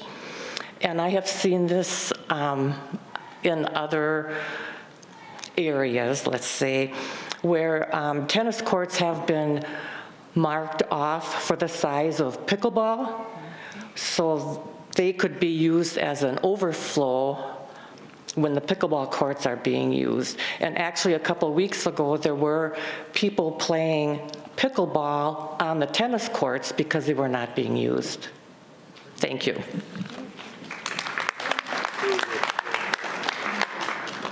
$72, 73, 74? Yeah, no? Oh, doggone it. 75. I can't. 75? Okay. Milt Lebsack, 130662. I'd just like to make comments about 2 or 3 things. First of all, when I heard this presentation of 300-page document, which is preliminary, that seems like overkill to me, and I am skeptical because I've been here 10 years and gone through this process before. The second thing that I'd like to say is that I would like to see the term Performing Arts Center abolished and call it a theater and or an auditorium. Performing Arts Center to me means a regional facility that attracts people from a large area, presumably outside of Sun City. It's in a poor location. It's not centrally located. I commend the architects for concentrating on existing uses and enhancing them. Call an auditorium an auditorium. Call it a theater if you want to. Do not call it a performing arts center. That implies something that would not be conducive to Sun City residents. Thank you.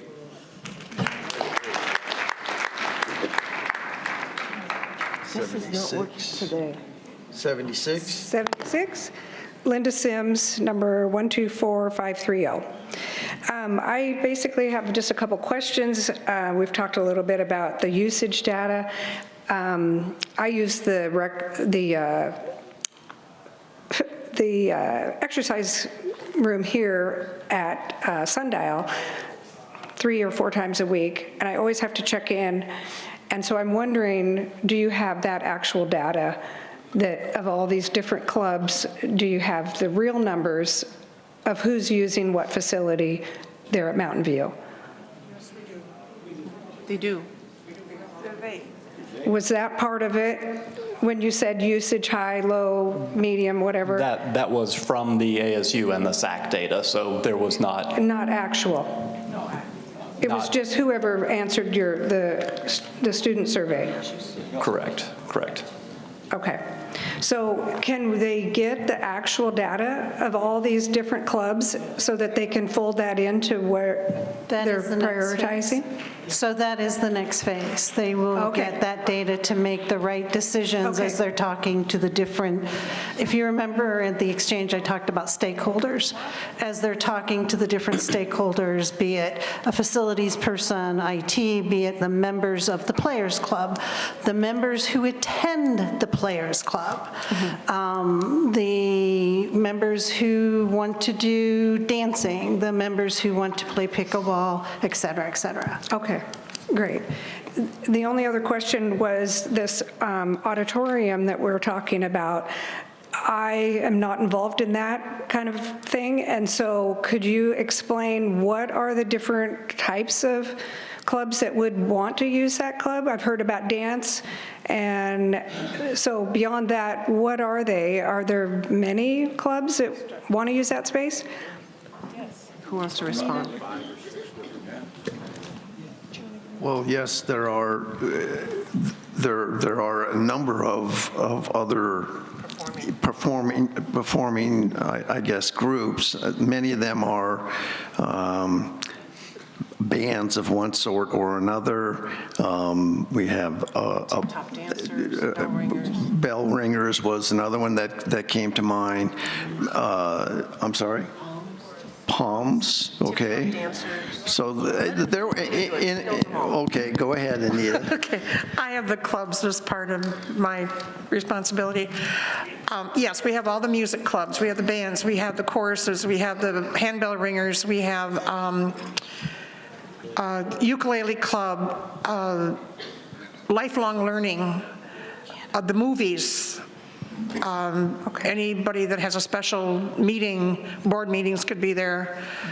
When we looked at this in the SAC committee, we just did a quick overview, and we calculated about 240 days of the year somebody would be there. You know, that's without getting deep into it. And is that people that would want to use just Mountain View, or are those clubs being using other facilities? They're using now? other facilities now, but they would use the Mountain View facility, assuming it's a available. theater, slope floor kind of thing. Like now, our handbell ringers have to rent a church to do their performances because the acoustics in here are horrible for handbell ringers. So it would be, people would be moving from one where they are now to another place, which would open space for somebody else. Okay, and so. Your time's done, sorry. Okay, thank you. What do we do with the raised hand? 77?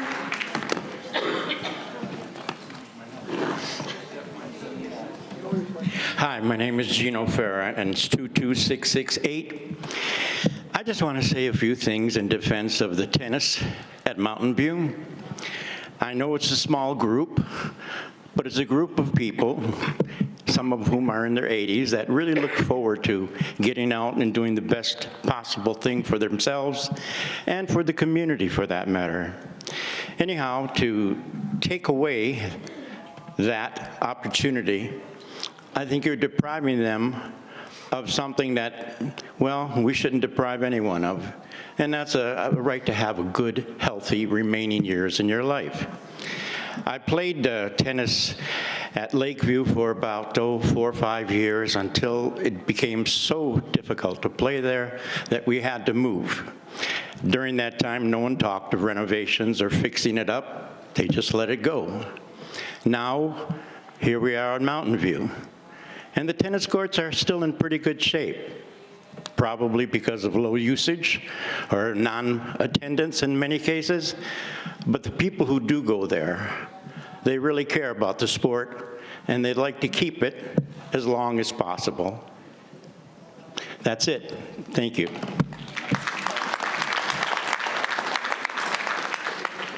'78, 78, 79. Okay. David Clausen, 154961. Thank you very much for having this forum, and for Triarch and Last Architects, is that it? For the presentation.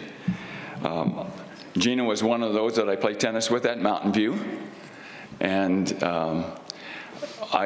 the last exchange meeting, I mentioned it's good, we're going in the right direction, and we're not perfect. And I want to just make one comment about perfection or none. In the presentation, I loved multiple discussions and repeating existing amenities. That includes tennis. Leaving existing amenities. Now it's going to be for discussion, but existing amenities is the start, okay? And the other thing is the usage is not a lot there. I agree with that, but I like the green. You showed green. Green is good typically. In this case, the tennis courts at Mountain View, the assessor of that condition was not correct. The Mountain View tennis courts are in as bad or worse condition than the pickleball courts are at Mountain View.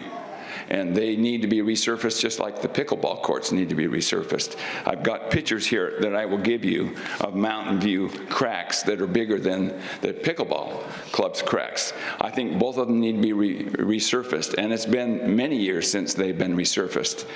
One of my friends that I play chess with every week was on the pickleball board of directors when they added 3 additional courts. So there were initially 4 courts, and then they put 3 more. They took 2 of the 4 tennis courts and created 7 pickleball courts from it. He says it was 2013-14 that they were resurfaced. So it's been a number of years since they've been resurfaced. Tennis courts have not been resurfaced in that time either. Gino talked about the Lakeview courts, and if any of you have taken a moment to go over and look at them, we are using, by the way, we still are using the Lakeview courts. Only, as a club, we're doing it only once a week for skills and drills at 8 o'clock, but we are using them. Now, there's just not a lot you can say in 3 minutes, but I wanted to say one other thing. Red ball tennis is coming to Sun City, and on Monday, next Monday at 11 a.m. at the Bell Center, after our regular drop-in tennis, we are launching red ball tennis. Come and enjoy that with us. I'm going to give you, board of directors, you are invited to come. It's a lower intensity tennis. Thank you very much. My time is up. Let's see if this will work.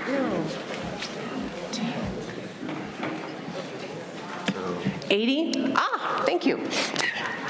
His time is up, but mine is not. It's just starting. Robin Clausen, 154905, sorry. And I would agree your assessment on the courts and those pictures. Did you give them the pictures? Yeah. I don't know if they took data from the Bell courts, which were recently resurfaced. Mountain View was not recently resurfaced, and the fact that it's rated excellent really did shock us, actually. So we were curious about that. The other question I have for the board is along the lines of the resurfacing. When we brought it to someone's attention, it might have been management, when we knew that pickleball was being resurfaced, and granted, they need it. But we asked if tennis was being resurfaced at the same time. The answer came back to us and said, did you put in a budget request? Okay, no. And I don't speak for the tennis club. I don't even speak for the board, but I do have a little insight, so I'm speaking for myself. So there was not a budget request put in, but there will be by April 1st, I understand, for the 2026 budget. But here's the thing. It's a court surface. It's RCSC. No one knew that it had to be in a budget request that came from a club. It doesn't make sense. It's RCSC property. It's available for anyone to use. You don't have to be a club member. Anyone with an RCS card can use it. Am I to assume that if a board comes up in here that a dance club has to submit a budget request and have it go through the process and be approved for next year before it's considered something that needs to be taken care of and regular maintenance? It is a safety concern. we gave the pictures to these guys because we wanted them to see it, but I'm going to email them to all of you guys too. They're a safety concern, and it will be on the budget request, but why, and I guess I'd like clarification, why should that come from the club when it's a safety concern and when it's RCSC property and when management told us in a meeting, he laid out the priorities of how things are determined, how money is spent, and he listed safety as number one.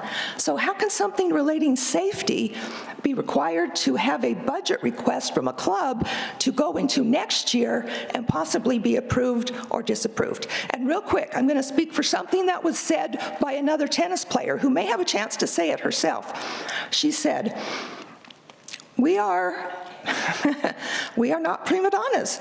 We are not asking for covered air conditioning courts at Mountain View. We'll get up and play at 6 a.m. We'll play at night if there are lights, but there are no lights. There are lights on pickleball. If there were lights, they could be used at night. We don't need the air conditioning. We're not asking. We're just asking that they're not taken away.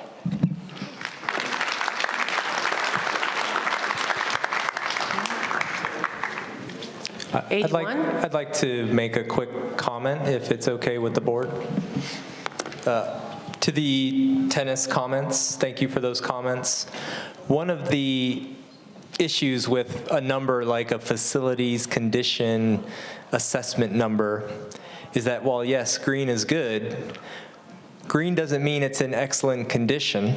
What green means is the amount of maintenance required for the tennis courts is smaller relative to the worth of the tennis courts.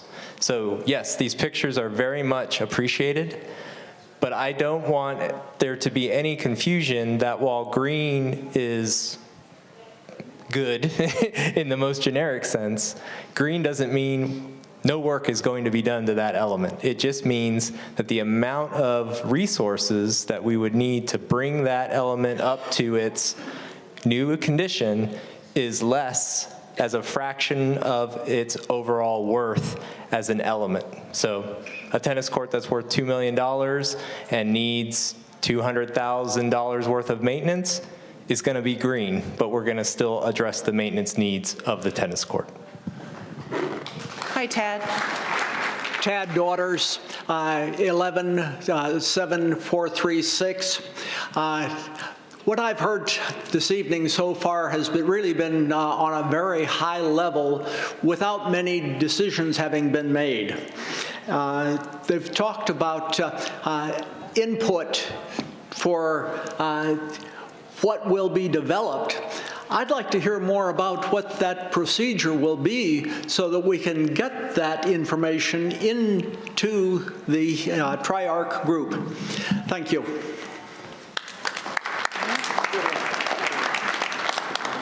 Yeah, so do you guys want to, okay, go ahead. Thank you for that question. I'm going to restate your question and make sure that I heard you correctly. But the question was, how do we move into next steps to make decisions to get this project done? Is that a fair assessment, sir? That and how do we get the information into you? Yes. To make those decisions? Yes, that is, thank you for that clarification.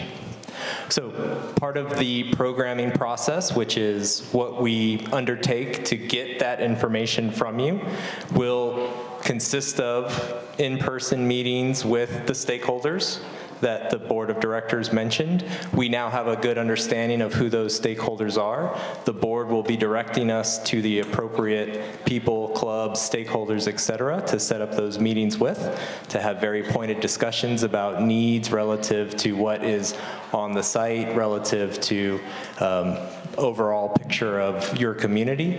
And through that process, we'll be able to collect that data, distill it, and then again, have another series of prioritization exercises where we understand how to bring the best result across the entirety of the site. So this process that you're describing is what's next on board, and hopefully we'll be speaking to you soon. So Want to say something? Brad? Ellen? Brad? Okay, sorry. Yeah, can you share, because that's programming you're talking about, right? That is correct. Can you share what in general, what the deliverables are at the end of the programming phase? I think I've heard several members kind of walk around that question, but if you could share what the deliverables would be at the end of programming, so they know what the next phase is and what to expect as an outcome. Great, I can do that. Thank you. So, one of the major differences between this visioning and outreach exercise and what programming is, and some of you that have been through this understand that programming is going to get into the specificity. Again, someone earlier today mentioned a hardwood floor. That type of question and that type of functionality is what programming allows us to find out with you. Not only the element or the activity, but what does that activity need in support to move forward? Does it need a wood floor? Does it need a certain amount type of lighting? Does it need a ancillary space for storage? Does it need power strips all along the wall to plug in all of the things you need to support it? And so that level of detail is what programming is about, and we need to have very pointed conversations with people who know what the spaces need in order to support that activity. So the deliverable is a document that not only outlines the space, let's use the auditorium as an example, but what that auditorium needs to consist of from a quantity point of view. How many seats, what type of lighting, what type of system, audiovisual system, what type of flooring, what type of ceiling. Those types of decisions are basically put into this next layer of document. So it's a much more detailed understanding of what each space requires and what each space needs. So it's a very data-heavy type of document that requires a lot of input from those stakeholders who are versed in how those spaces function. Okay. All right, we're good? Thank you. Thank you. 81. 82? 82? I'm sorry. Oh, I thought it was 82. I apologize. I have it up there already. I'm ahead of myself. Don Shorgy, 27140. Excuse me. You asked 5 questions, 5 basic questions from the citizens of Sun City to try to get the input as to what should be done with the Mountain View project. What should the scope be? I really feel there should have been a 6th question. And that question, I believe, should have been, how often would you use this facility? And the reason I ask that is because most people, this is my facility right here. I'm a member of Sundial. If I want to go swimming, I will swim here. And the other, if I wanted to use the gymnasium, I'll use the gymnasium here. But I am also a member of the players community, and I will use the Mountain View facility for that. So I think that maybe the question, the 6th question, should have been weighted so that the actual users of the Mountain View facility should have had more weight than just those who are commenting because of what they feel for Sun City. I think you said those who have an interest rather those than would use it. So I just want to make that comment. One other thing is that you had part of your presentation, a preliminary, was online. I picked it up. And I picked up a figure on the auditorium, which I don't like to call an auditorium. I prefer Performing Arts Center, but that's another question. It said deferred maintenance was $2,825,000, building worth $2,482,000. doesn't that really mean you're better off tearing it down? And is that what we're talking about? Yeah, probably. It does get to that analogy that Brad talked about of, the car with $20,000 and you got to put 15 into it. So those are decisions ultimately that we need to make with the stakeholders and the board, but the data sort of leans that way to some degree. Please don't keep me running when I'm listening. No, got it. We got a lot of people to go through. Okay, well, thank you. The other thing I'd like to comment on then is we talked about, people have commented on movable seating, what do you call it, the retractable seating. That would be, in my opinion, a terrible thing for a retirement community with people with reduced mobility. I think it's opening up the door to the possibility of future accidents and people not using the facility because it's too difficult. And if you're going to tear it down, give us sloped seating with good sight lines. That I would like to see. And there was a question before about who would use it. I have the list. May I read it? No, don't have time. Sorry. Okay. You can share it, hand it to them, or hand it to us.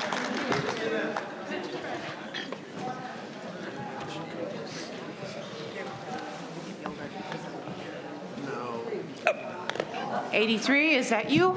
It is I, Tom Swenson, 135906.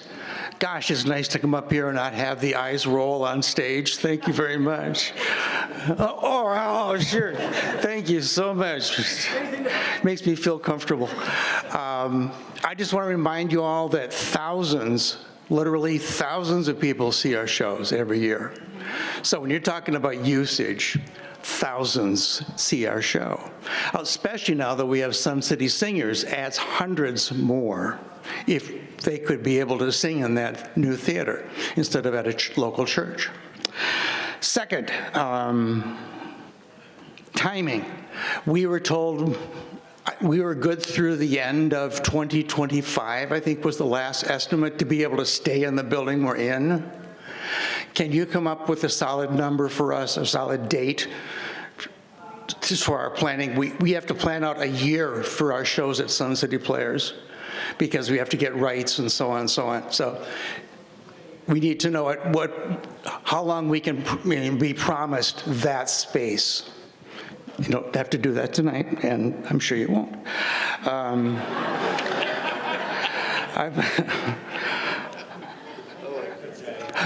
Performance space.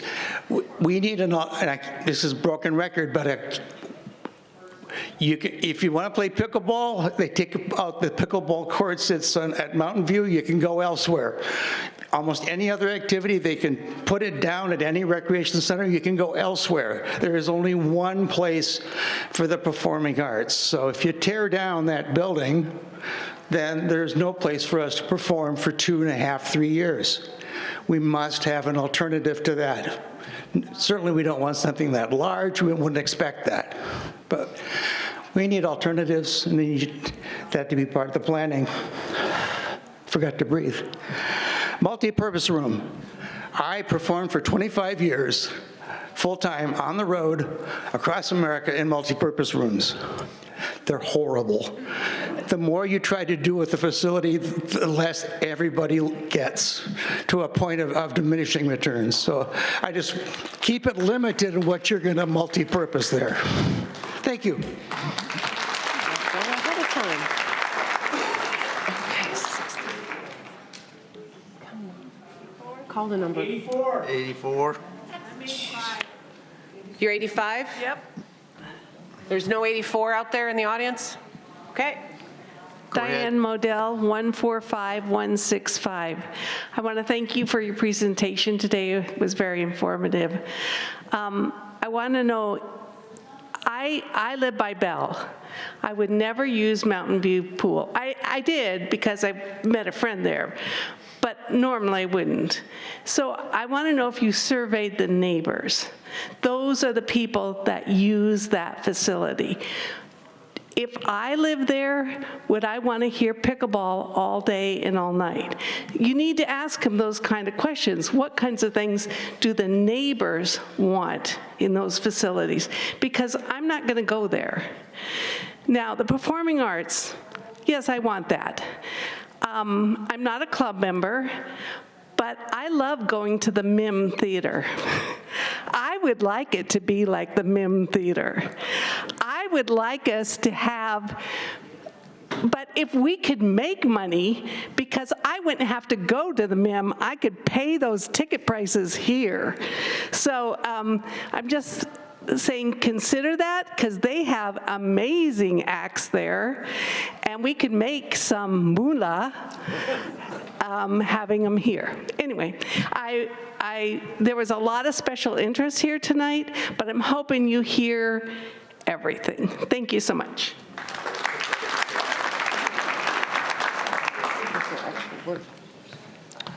I'm 86.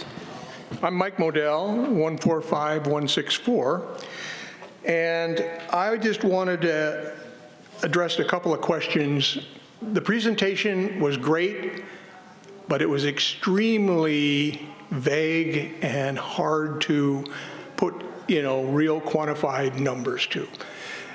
And at the same time, the board, in its effort to be more transparent by providing multiple means to see the presentation via YouTube, knowing it's going to be here, although many people thought it was at Mountain View for some reason, because it was about Mountain View. But anyway, they just don't read their emails and look at their messages very well. There isn't a clear definition of next steps. We talked about or mentioned stakeholders, but it's not clear who they are. Are they club presidents as stakeholders? Because clubs are the lifeblood of Sun City in terms of our facilities. Is the board, part of that? And management, which I don't see many here, who in management is part of the stakeholders? So more clarity on really the steps of the process as you envision it would definitely help members understand where to show up, what to say, because as of now, submitting answers to the ASU survey 2 years ago, now it appears back in this results, going through the various committees that have been formed and dropped is really hard to get your arms around what matters and what's going to be, popping up at some point in terms of decision-making information, the data that goes into it. And then one specific question about the financials. I know there's been numbers thrown out in terms of the FCI, but it's unclear to me what the definition of those numbers are. When you say 10-year deferred maintenance, is that actually the past 10 years of maintenance that has been deferred and would be needed to be spent to catch up? Or is that a projection of 10 years going forward, what the maintenance would be in terms of, well, if we defer it, then that's how much money we would have spent, but we aren't. And then the building's worth, is that net present value today of what the building would command? So more clarity into those numbers, because clearly those are going to be drivers in the ultimate decision-making process about what we can afford. And you've already said the budget will be held, but what do we get for it? Thanks. You want to respond there, gentlemen? Yeah, happy to respond to some of that. So the numbers in the facility condition assessment as far as deferred maintenance, we obviously can't change what was done in the past. So we're from today moving forward for the next 10 years, that's what that number is talking about. Although if you look, there is another chart that shows that it is heavily weighted to the front end of that 10 years because of the past 10 years where stuff hasn't been done. So it's going to be heavier in the front end and tails off at the back end.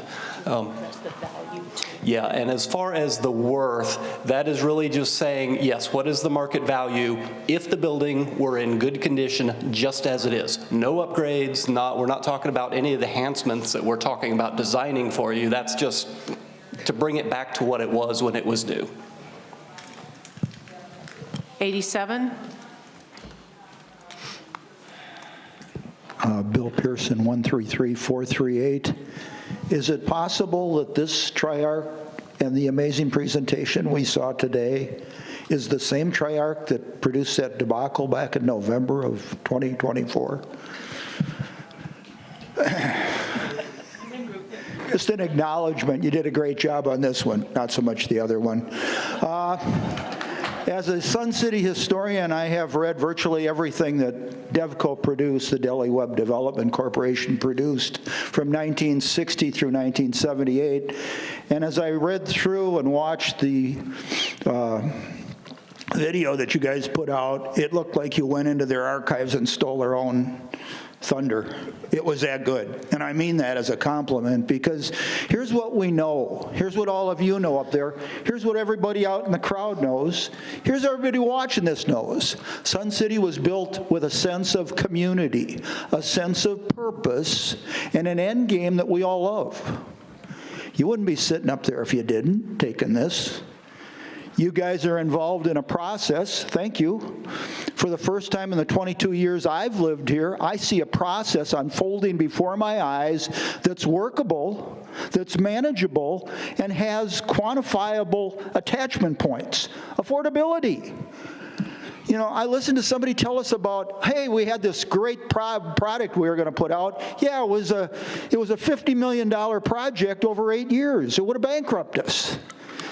We have the most unique community of our kind in the country.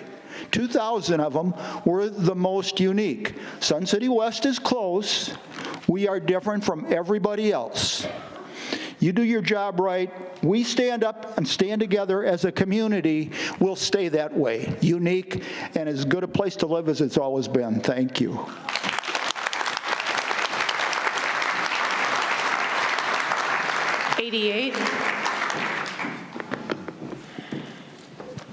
Good evening, Lori Ellingson, 133335. It's always tough following Bill Pearson, but I'll do my best. I moved here 10 years ago. I lived 3-minute bicycle ride from Mountain View. I use the facility on a weekly basis. I belong to the tennis club. I belong to the pickleball club. I have gone to the performances that the players put on. I go to the movies that are offered. I play pickleball. I use the pool. I play mini golf. I use the entire facility. One person said, I've lived here 10 years. Give me a reason why I should go to Mountain View. I'm saying, I've lived here 10 years. Give me a reason why I haven't been able to use Mountain View. I belong to, or I was on the Building and Inspection Committee. I deliberately signed up to do an inspection of Mountain View and Lakeview properties. That was 4 years ago. I have a packet this thick of all the issues, all the maintenance that needed to be addressed. None of that was addressed. When you say the pickleball courts or the tennis courts are in excellent condition, and if you go back and listen to your presentation, those were your words.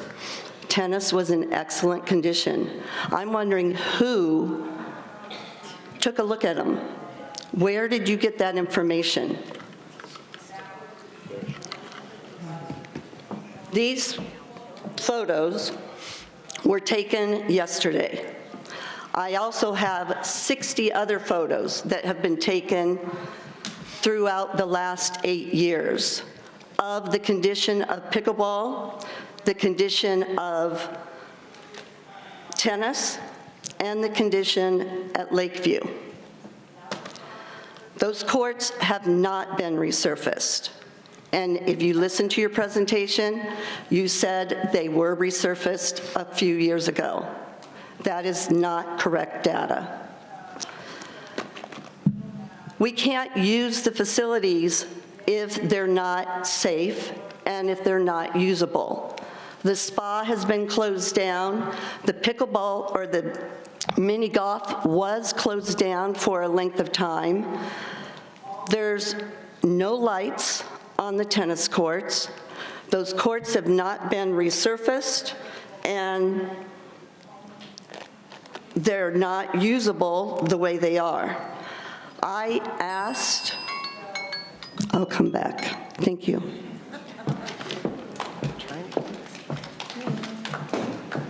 '89. Deb Clone, 146433. Let's talk about dogs. We know they're great companions. They elevate our moods, keep us physically active, and add social benefits to those living alone. I'm not sure how many Sun City households have dogs, but I can assure you they're all loved. The Best Friends Dog Club has been trying for many years to regain climate-controlled dedicated space where we can hold training classes, informative seminars, formal and informal gatherings, and even demonstrations of how accomplished some dogs are. With our climate, our club was shut down from May to October every year. How many other clubs must shut down because of the weather? The summer of 2024 was great. Mountain View hosted our club with strict guidelines on usage. Our membership flourished with approximately 100 new members. The space was used every day. We could walk our dogs, attend classes with and without dogs, practice new maneuvers, hold game nights, potlucks, and in August held our first fun match, was attended by 90 people. Many of our members are new to dog ownership. Classes are provided to assist new owners in how to train a companion who can behave in many situations with the goal of being good citizens. Many pets have unknown backgrounds as they are rescued from shelters. With training and socialization, they grow into delightful friends and, may I say, best friends? Yes. Responsible ownership is paramount, but let's not stop there. We have members who volunteer at nursing homes, assisted living facilities, and hospitals where dogs are cherished for their quiet, calm demeanors by the residents. This activity delights the residents who look forward to future visits, and they smile ear to ear and love to pet the soft fur. Our club offers training to make this possible. There are members who engage with children at local grade schools, and again, the dogs enhance the students' experience. We have a member who takes her dog to the airport, providing comfort for those anxious, restless, or stuck waiting for a flight delay. Captive travelers are so happy to interact with a sweet dog. Our club members coordinate with the posse to report unusual sightings as they walk through the neighborhoods, keeping our community safe. As you can see, this is about community engagement. We are not solely a social club. We are adding new activities as our membership discovers that there are no limits to what we can accomplish. Sun City is the first active retirement community since 1961. Our culture has evolved. The public club folded. Square dancing went out of fashion. I'm certain there have been other clubs who faded away, but not the dog club. It has been consistent in its role, and we strive to keep it current and active. We compel the RCSC board to support this important, vibrant club by securing us the space we need. There are many attractors amongst the community. Okay.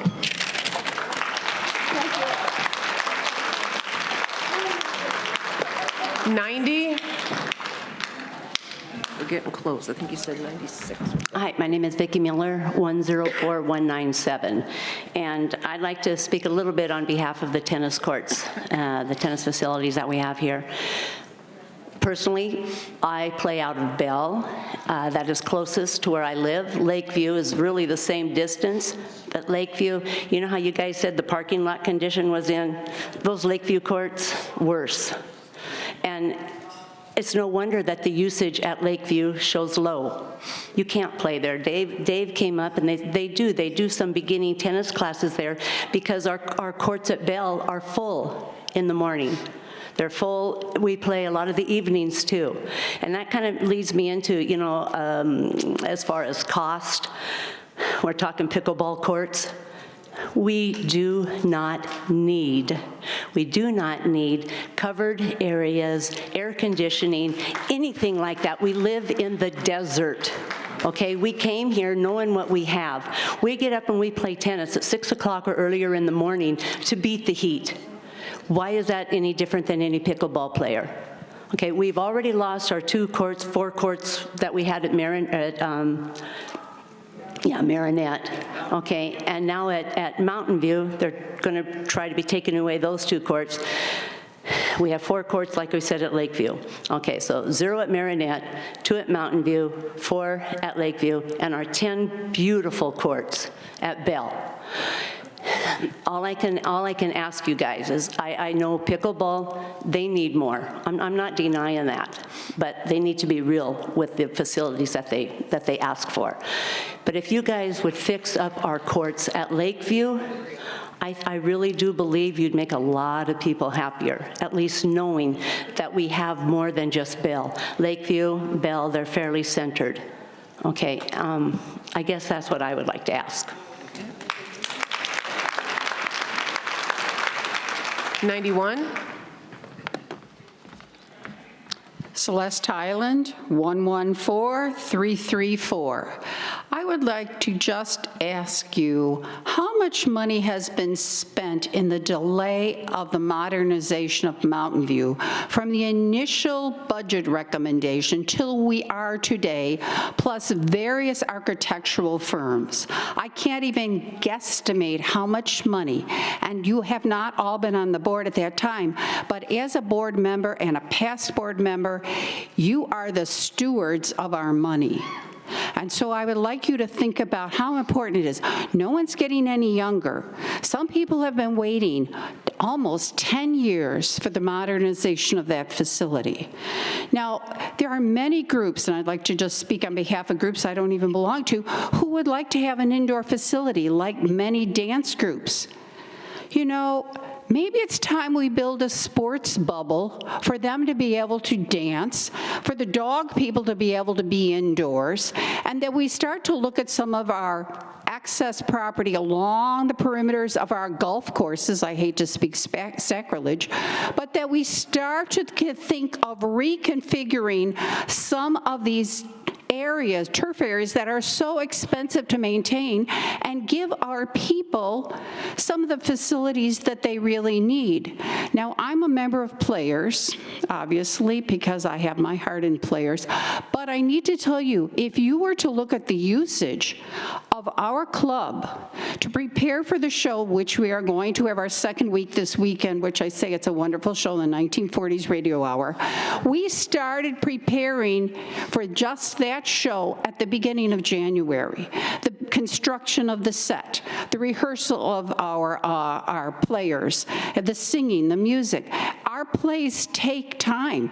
So reconstruction, remodeling of Mountain View is not going to solve all the needs of these other clubs who are getting bounced out of Sundial or bounced out of Bell. I think it's time that really the board start thinking about what's the outcry besides remodeling of Mountain View, which, oh my goodness, people that live down on that end of Sun City, I live down at that end of Sun City, and it's a difficult facility. God bless the lady who goes there a lot.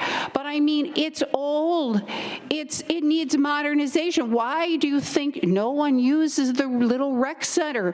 It's claustrophobic, people. And so therefore, I ask you to really consider, what do you hear people say today that they need, and consider possibly expanding those facilities. Like I'm a performing arts person. We have to request a space to even meet. We don't have our own space. Thank you very much, and thank you for listening.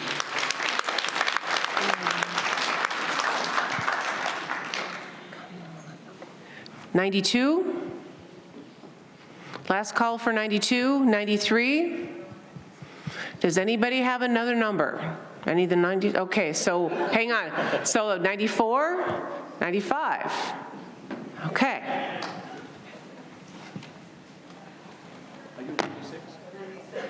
Okay, we're getting there. Miles Edmondson, 158-409. I really wanted to be the last person. For some reason, I just did, but sorry about that. Two things for me. One is a comment, and secondly is a question for you and for the board. So first of all, the comment, I live block away from the Mountain View Rec Center, and I would love to go to the fitness center there, but it is not a welcoming facility. If you look at it and if you've walked in there, you'll see it is crowded with equipment. It is quite dated or dirty or both. Lighting is bad, and I don't know about the HVAC. So earlier tonight, we heard someone say that usage was down to about average of 2 people per hour. I would just make a point. I think it would be better than that if it were updated. That's number one. Number two is the question. And it's for everybody here. The question is, assuming things go smoothly, on average, is there a target date when a shovel will hit the dirt for remodeling and a target date when we have a grand reopening? Yes. Do we have those dates? Because it would be good to level set expectations with all of us. Okay, let's let Triarch answer that one. I mean, I know roughly, but you want me to go ahead and give my assumption? Without a date, it goes forever. I just know that's the way projects work. I need a date. Thanks. No, it's a great, guys. If you have a best estimate, yeah, you guys go ahead and. Is it on? Okay. Yeah, no, it is a great question. Best estimate, I think we've heard it here tonight, it's probably 2 to 2.5 years is to start to finish. Programming is going to take us probably 8 to 10 weeks to get through the programming, and then we start the design phase. But that, to get all the way through construction, 2 years minimum. Through construction, not through construction. Yes, so they want to know when you start construction. Start construction. You're probably at least a year out. Yep.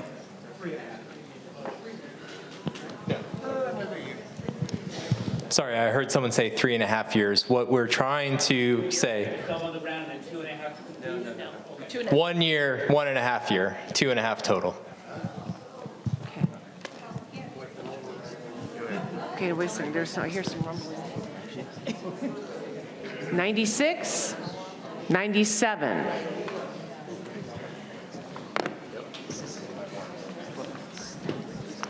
Terry Tassel Getman, 102158. I'm a third-generation Sunsetty person. My grandmother started coming down here in 1982. My mother started coming down about that same time to take care of her. After she passed away in 93, my mother purchased a place down here and came down. And in 2014, my mother suffered a severe stroke, and I started coming down. I think there's a couple of questions that I have for you, especially in the programming and the stakeholder area. When my mother had her severe stroke, there was virtually nothing that she could do in Sun City other than go to this gorgeous pool across the hallway here. She really would have liked to have used the fitness center. And one of the things that you mentioned was increasing the abilities of people to use the facilities that we have.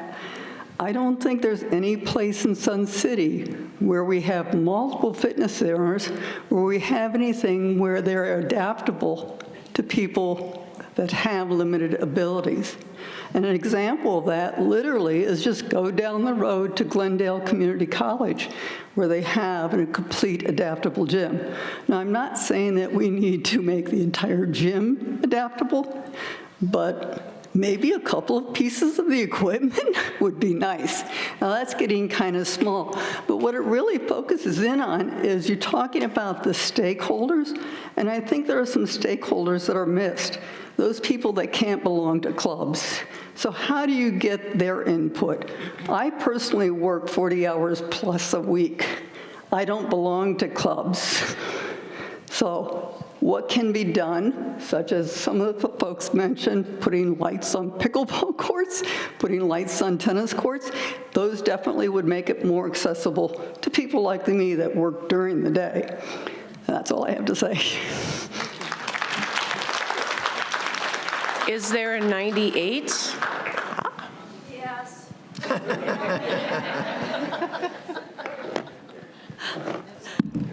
Hi, I'm Jane Trotta, 168599. And I am a pickleball player. I'm a golfer, I'm a softball player, I have played tennis in my life, but I'm not here to talk about like pickleball versus the pack versus tennis. I mean, we're gonna get a new pack.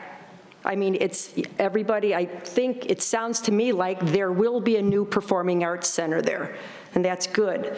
But we have to remember, we have to look toward the future of Sun City.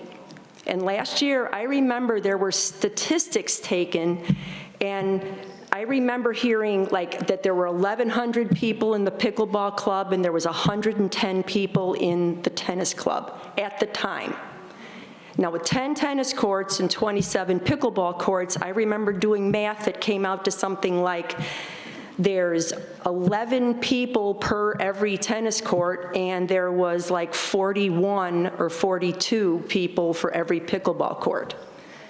But if you look at what's going on in the world right now, pickleball is growing. And I personally want to see Sun City as a place that's going to continue to bring new people in. You know, you've got all these other Sun Cities that are being built, like Festival and all the places out west, and they're, advertising on TV and everything, but we have something that people really like right now, and that's pickleball. And we also know people came here because of our covered facility. We're not asking about an air-conditioned facility. We're asking for another covered facility because that is the envy of the Sun Cities out there. I've been to a few, and they don't have them, and I know a person that is coming here in 2 years primarily because we have covered pickleball facilities. It really helps in those hot summer days.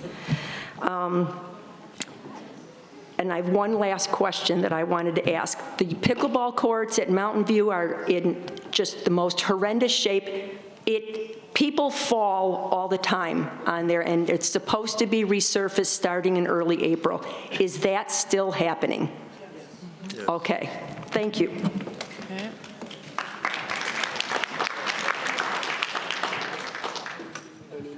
Is there a 99? That's there? Okay, we have no 99. Any last minute comments? Everyone who wanted to speak originally has done that. Do I dare ask if anyone wants a second chance? All right, sounds like Any final comments? any final comments over from Triarch? Are we live? Yes. Thank you, especially you long-standing ones who've been sitting here all night. This project can't happen without you. As we say, we're architects, we create spaces. We create spaces for people, and that's you. So we look forward to the next phases, asking all of you for your information. Programming is going to get a little wild and crazy, and we look forward to the next steps with you. And we look forward to getting a shovel in the ground. Any comments from the board members? Treasurer Borski. As the club's person, be on the outlook for them notifying your clubs. They'll want to be talking to you. What do you need? What do you want? What do you want it to look like? If you don't think your club is providing information, please call the club's office and they'll make sure they can get you in contact with Triarch. Or just email Anita. Either way. Sure, I've only get 50 a day. What's 500? Just please stay involved. Director Gray. Thank you, Mr. President. Yeah, I just wanted to kind of encourage you. I've heard a lot of frustration about what has taken so long and all of this, and there seems to be this cloud that all of that happened is carrying over to now. And I want to reinforce what Bill said. He talked about how well this is going. Things change. And I think we're moving in a very good direction. And so I would just encourage you to consider the past the past. We can't control that. You know, I wasn't here, many of us weren't here when other people got off the board. We can't control whether people get off the board. What we can control is now going forward. And I can assure you, this whole board has a drive to get this project done, but to get it done the right way. Not just to slap it through to get everybody off our backs. No, it's to get the job done the right way and get it done well. And so, again, there's things in the past that can just kind of irritate you, and it can kind of taint your future and how you're looking at things right now. I encourage you to step back a little bit from that and just watch and see. I think Tri-Arc, as you've seen, they're doing a great job. We've got a process to continue forward. And so press on with us. Put your input in as the stakeholders. And we had somebody that talked about, you know, what's going on. And I personally have sat up here, and I think I listened to Chris Nettersheim say several times about what's going to be going on in the stakeholder process that's coming forward. Be available for that. Put your input into that. Join with us to make this the best project we can and get the best results for our community. You know, this isn't the past. This is coming into the future. So I just want to encourage you to put aside some of the stuff that's happened in the past. Yeah, it's frustrating, but let's move forward with a positive attitude and a solid effort to say, let's get the best product done. And like they said, with your effort, with your input, with the stakeholders, really sharing what's important to them, we'll do that. So thank you. Thank you for the time. You guys have very solid for sitting through all of this. Thank you, Mr. Director Kais. Yeah, and also, I mean, Anita talked about the clubs. If you feel that you're not being contacted, you're not being reached out, you're a user down at Mountain View and your voice hasn't been heard, please get a hold of us. We will make sure that you get heard. It doesn't have to be clubs. If you use that facility, make sure that they know about it or we know about it so that your input can be valued and can be used. Thank you. And guys, can I ask that the members, because I know people are going to be watching this that didn't come, if there's something we can do to make these presentations better, please share that with me. Send it to me via email. I asked those 3 questions, but I'm just one person. You guys might have other ideas to help make these presentations better. So please, I encourage you, if you think there are things we can do to make them better, because this isn't the last one. This is just the first one in our journey, and I think the journey is important, and soliciting feedback from you on improving this is important as well. So thank you for coming, and thank you for sharing your thoughts. Director Gray should have been an inspirational speaker. He missed his calling. However, I do echo his comments and thank all of you for coming tonight. We are adjourned. Don't forget to turn your cell phones back on. And, well, there's plenty of announcements for the next meetings, but I think we've done plenty for it this evening. Thank you.